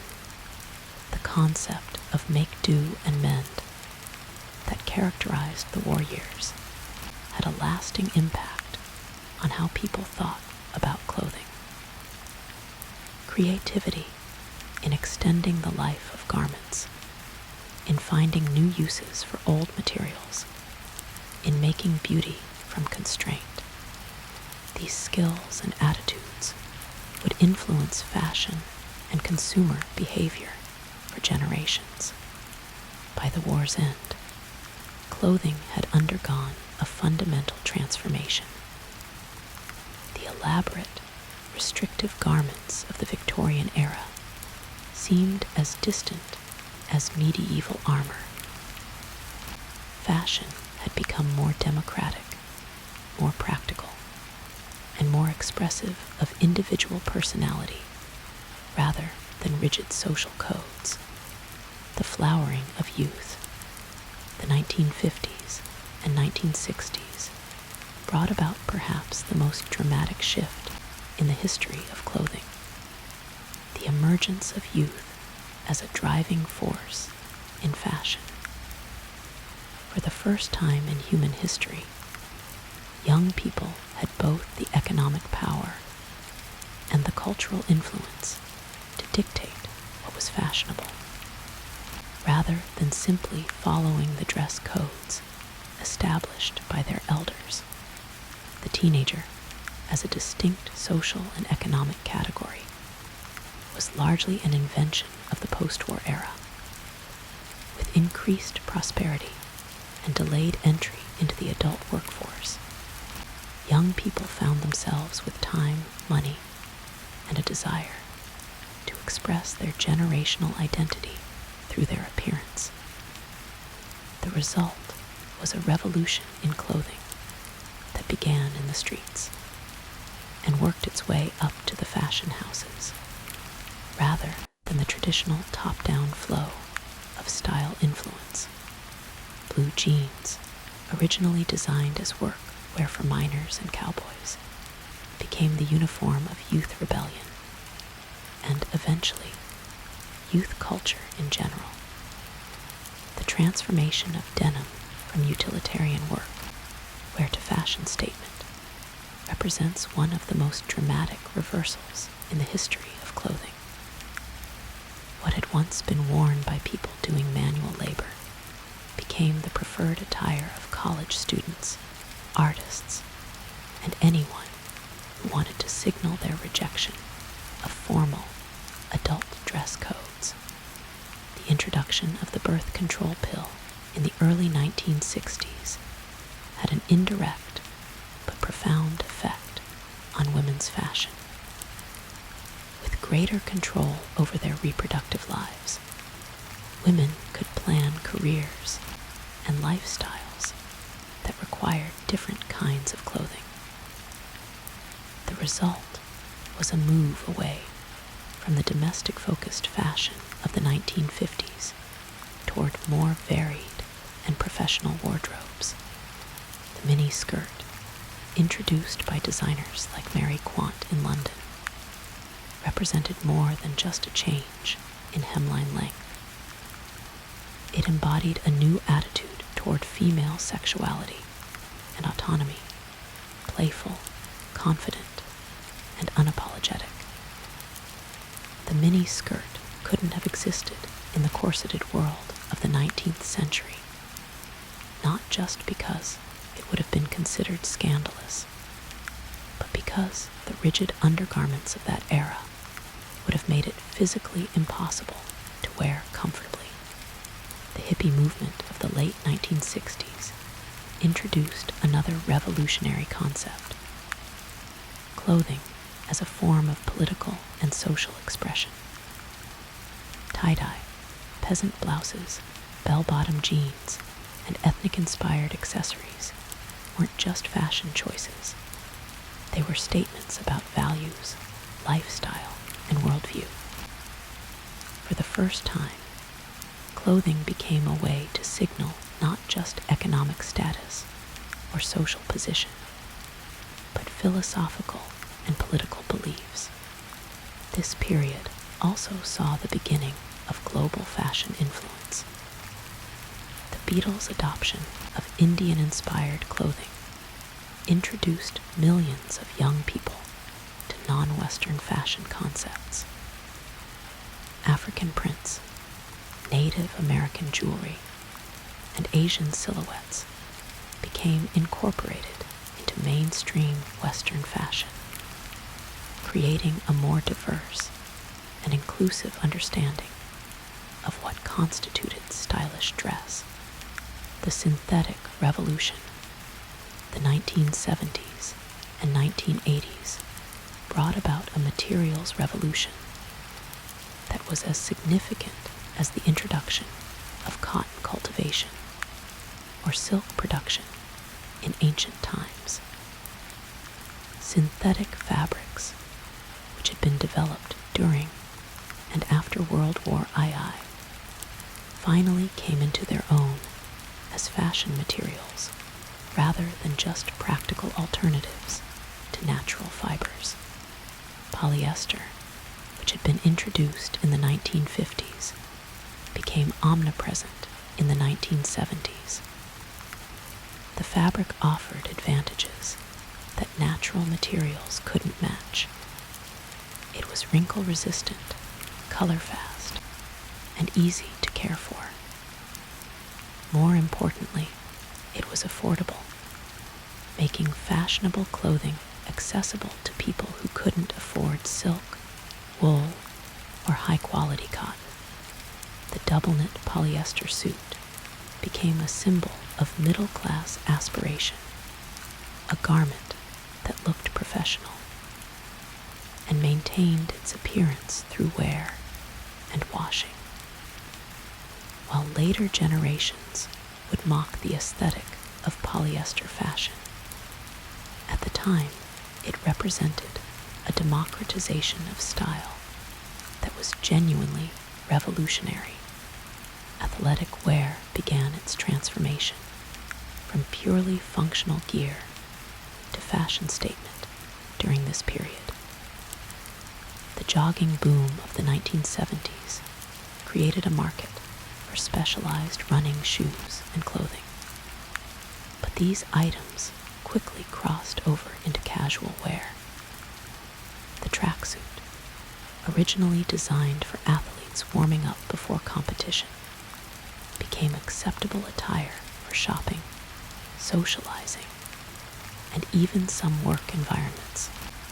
The 1980s saw the rise of power dressing, clothing designed to project authority and competence in professional settings.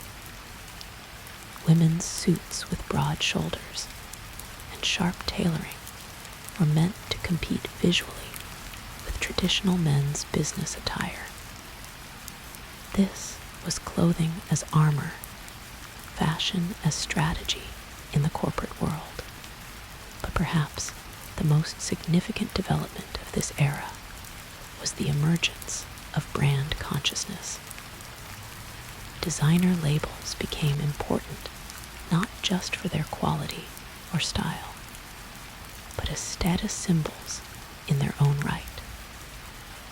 The logo, previously hidden inside garments, migrated to the outside, turning consumers into walking advertisements for fashion brands.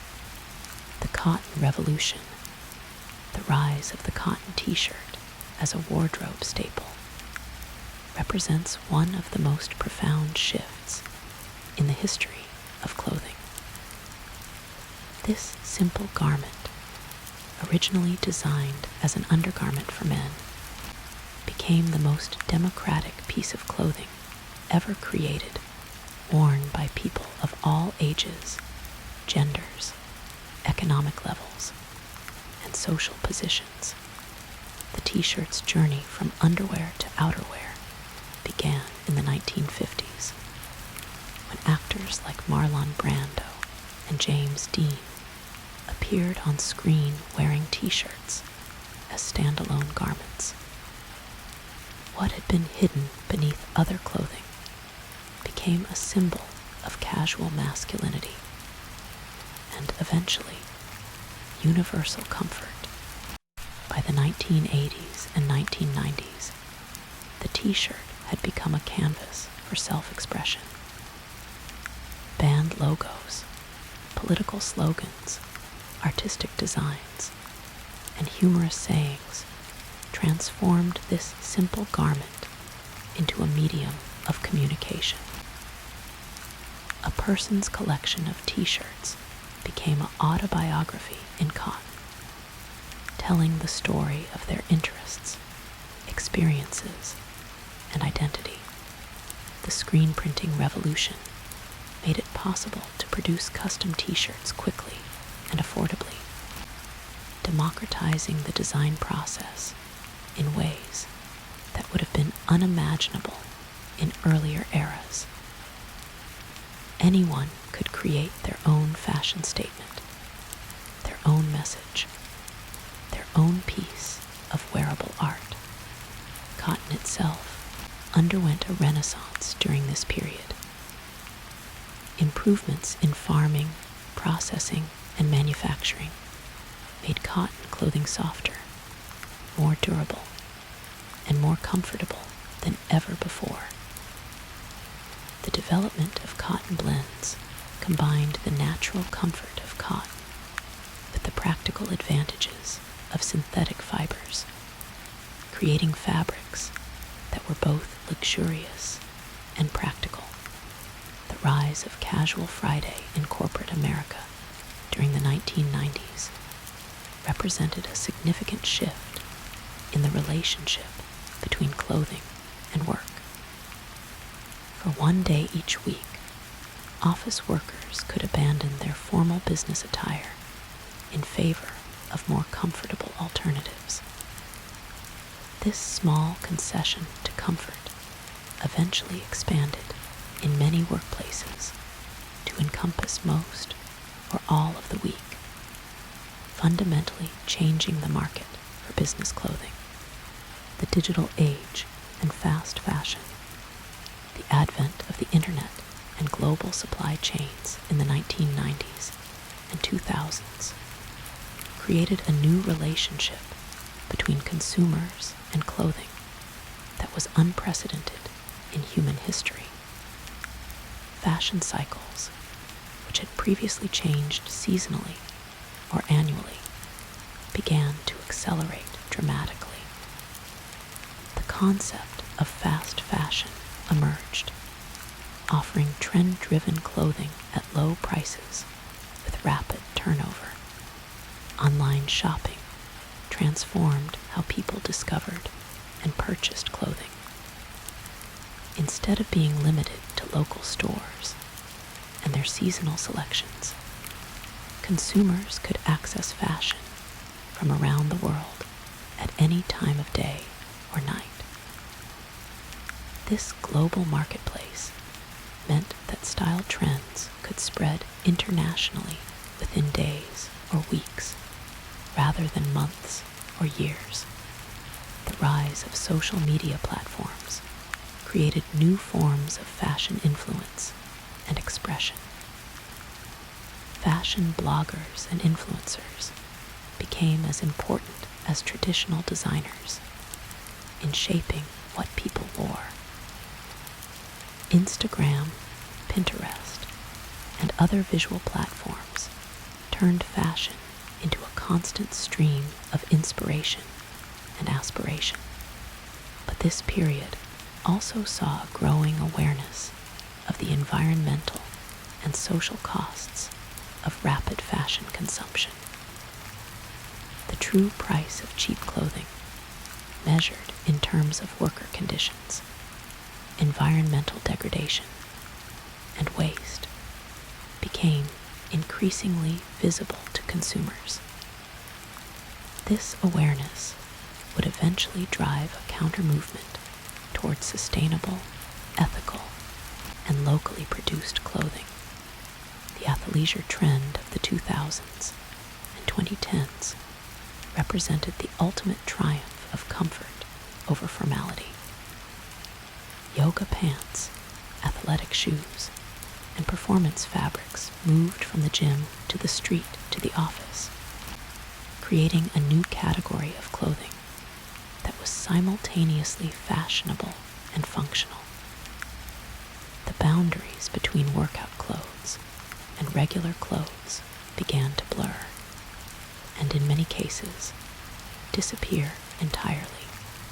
The sustainable awakening, as we moved into the 2010s and beyond, a new consciousness began to emerge around clothing and its impact on both people and planet.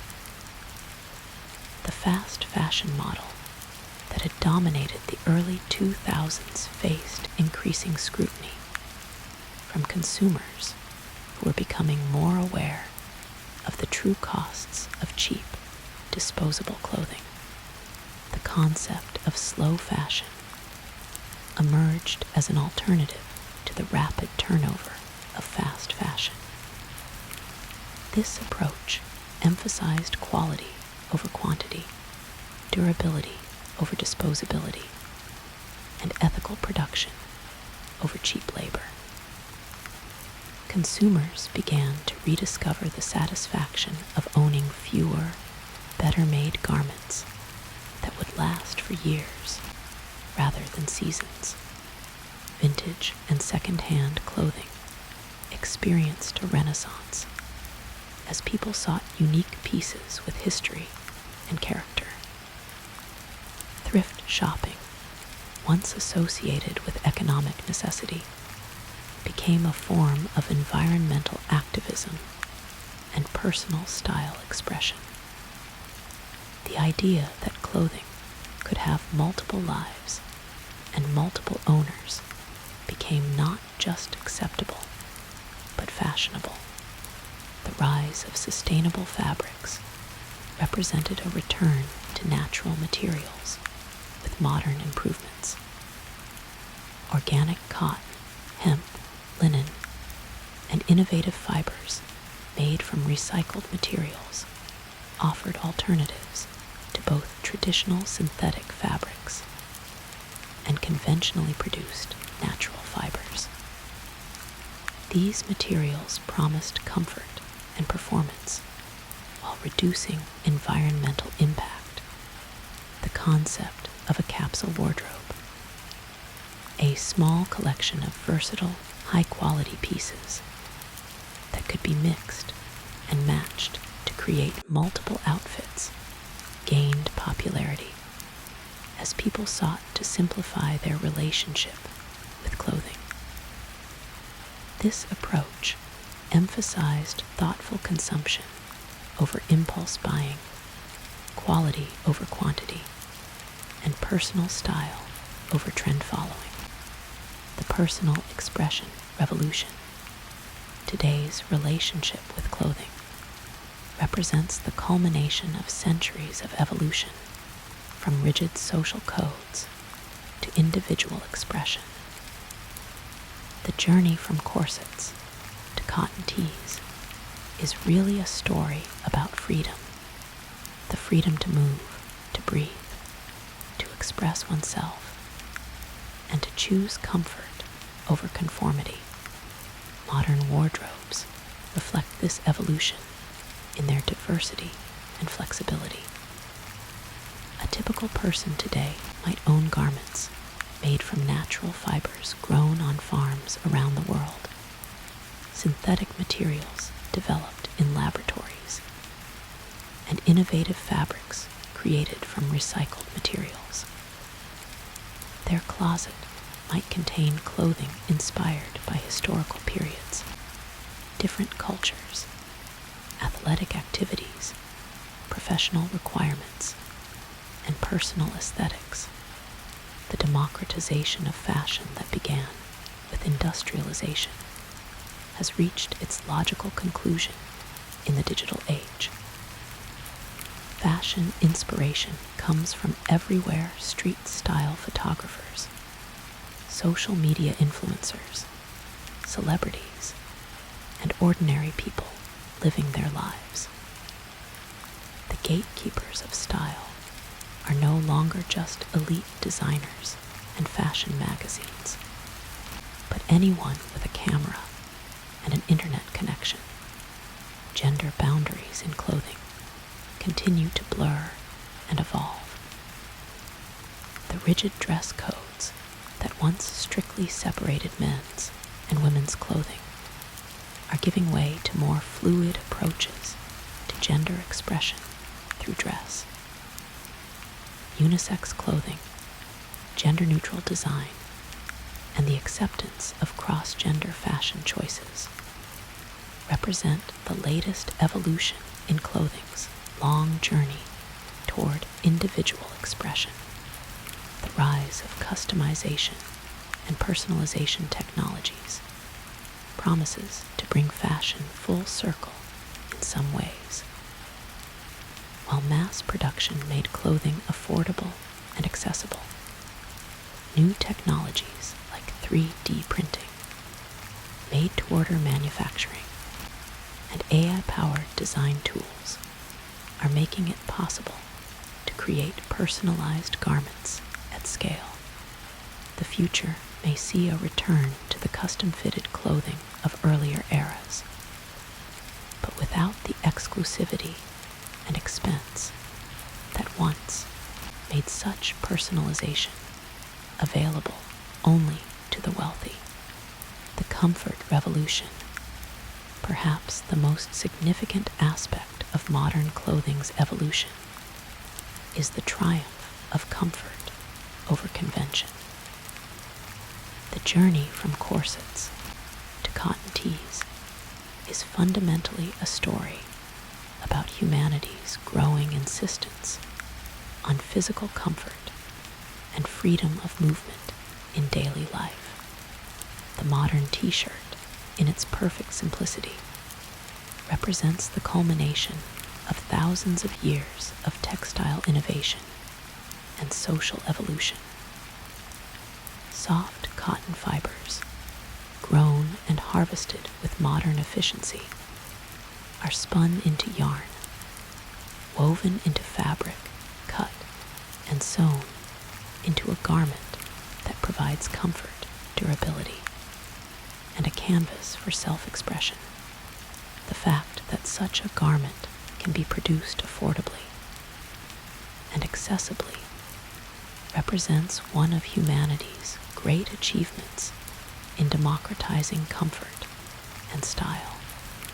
The athleisure trend, the popularity of stretchy fabrics, the acceptance of casual dress in professional settings, all of these represent victories for human comfort over arbitrary social conventions.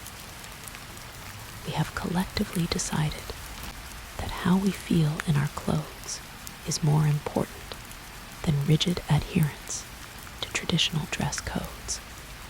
This comfort revolution extends beyond physical ease to psychological comfort as well. Modern clothing allows people to express their authentic selves rather than conforming to imposed social roles. The person who wears vintage band t-shirts is telling a story about their musical tastes and cultural identity. The person who chooses sustainable, ethically made clothing is expressing their values and priorities. The person who dresses in all black or all bright colors is making a statement about their aesthetic preferences and mood. The future of fabric. As we look toward the future, clothing continues to evolve in ways that would have seemed like magic to earlier generations. Smart fabrics that can monitor vital signs, change color, or regulate temperature are moving from science fiction to reality. Clothing is becoming more than just protection and adornment. It's becoming an interface between our bodies and the digital world. Sustainability concerns are driving innovation in materials and production methods.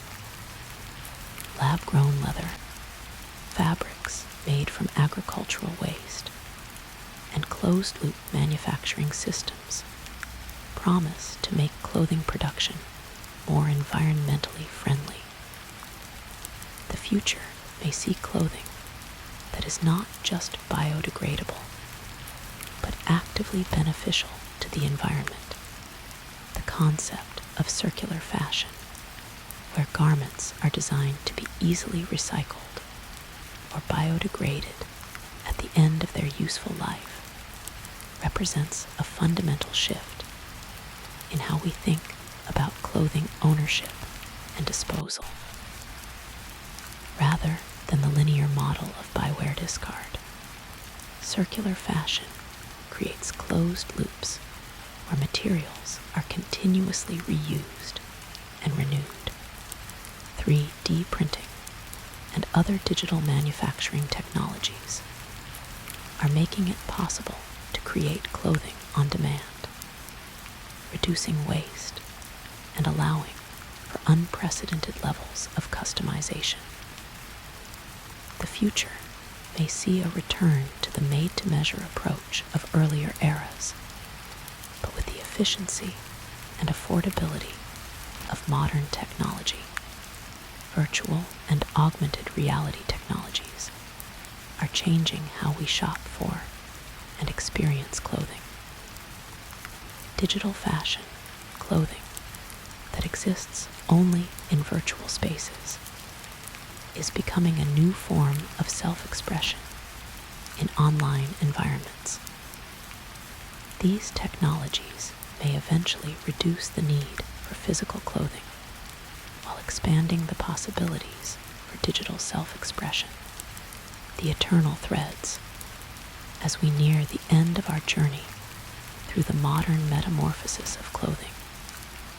It's worth reflecting on the threads that connect us to our ancestors and to each other. Despite all the changes in materials, manufacturing, and social attitudes, the fundamental human relationship with clothing remains remarkably consistent. We still dress to protect ourselves from the elements, though our understanding of protection has expanded to include UV rays, moisture management, and temperature regulation.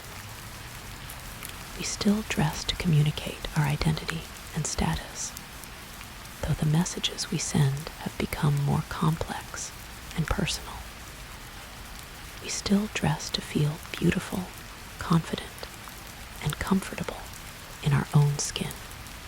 The corset and the cotton t-shirt, separated by more than a century of innovation and social change, both represent human attempts to create an ideal relationship between body and clothing. The corset sought to transform the body to match social ideals of beauty and propriety.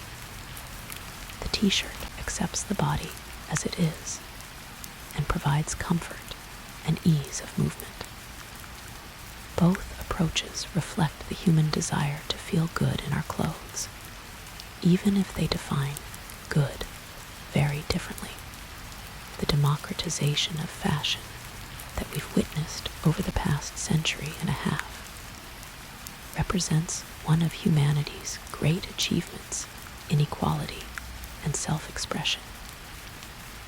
The fact that people of all economic levels can now afford clothing that is comfortable, durable, and personally expressive represents a form of luxury that would have been unimaginable to earlier generations. The rhythm of change, the story of clothing's evolution from corsets to cotton tees, reveals the rhythms of human progress, periods of gradual change, punctuated by moments of rapid transformation. Wars, economic upheavals, technological innovations, and social movements all leave their mark on how we dress, creating a textile timeline of human experience. The Industrial Revolution mechanized production, making clothing more affordable and accessible. The women's liberation movement loosened the constraints of formal dress codes. World wars accelerated innovation and changed social roles. The youth movements of the 1960s democratized fashion influence. The digital revolution globalized style and accelerated fashion cycles. Each generation has contributed its own chapter to this ongoing story, building on the innovations and insights of those who came before, while adding their own unique perspectives and solutions. The result is a rich tapestry of clothing options that reflects the diversity and creativity of human culture. As you settle into sleep tonight, consider the simple miracle of your own clothing.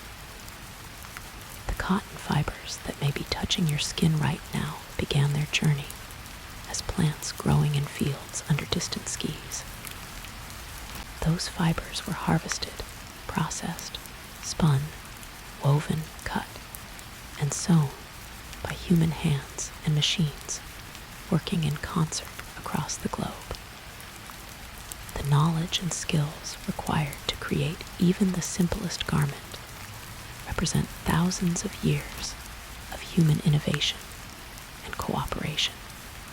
The soft fabric of your pajamas or the cotton of your t-shirt carries within it the accumulated wisdom of countless generations of textile workers, designers, and innovators. Each thread connects you to this long human story of creativity, ingenuity, and the eternal quest for comfort, beauty, and self-expression. The gentle conclusion, the transformation of clothing from corsets to cotton tees, represents more than just a change in fashion. It represents humanity's growing understanding of the relationship between comfort, health, and happiness. We have learned that clothing should serve the wearer rather than constraining them, that fashion should be accessible rather than exclusive, and that personal expression through dress is a fundamental human right rather than a privilege reserved for the wealthy. The modern wardrobe, with its emphasis on versatility, comfort, and personal choice, represents the culmination of centuries of social and technological evolution. The fact that we can choose from a global marketplace of styles, materials, and price points reflects the democratic ideals that have gradually transformed human society over the past several centuries as industrialization gave way to globalization and as mass production evolved into mass customization. Clothing has become increasingly personal and expressive. The cotton t-shirt, in its humble perfection, embodies this evolution, simple enough to be universal, versatile enough to be personal, comfortable enough to be worn anywhere, and affordable enough to be accessible to almost everyone. Tonight, as you drift toward sleep, Let yourself appreciate the long journey that brought us from the structured constraints of Victorian dress to the soft freedom of modern clothing. Each generation has contributed to this ongoing story of human creativity and liberation, and we continue to write new chapters in the ever-evolving relationship between humans and the clothes we wear. The threads that connect us to our past are woven through every garment we own, and the patterns we create today will influence the clothing of tomorrow. In the gentle rhythm of this ongoing transformation, we find both continuity and change, tradition and innovation, individual expression and collective human experience. Rest peacefully, knowing that the simple act of getting dressed tomorrow morning connects you to this vast, beautiful story of human ingenuity and the eternal quest for comfort, beauty, and authentic self-expression.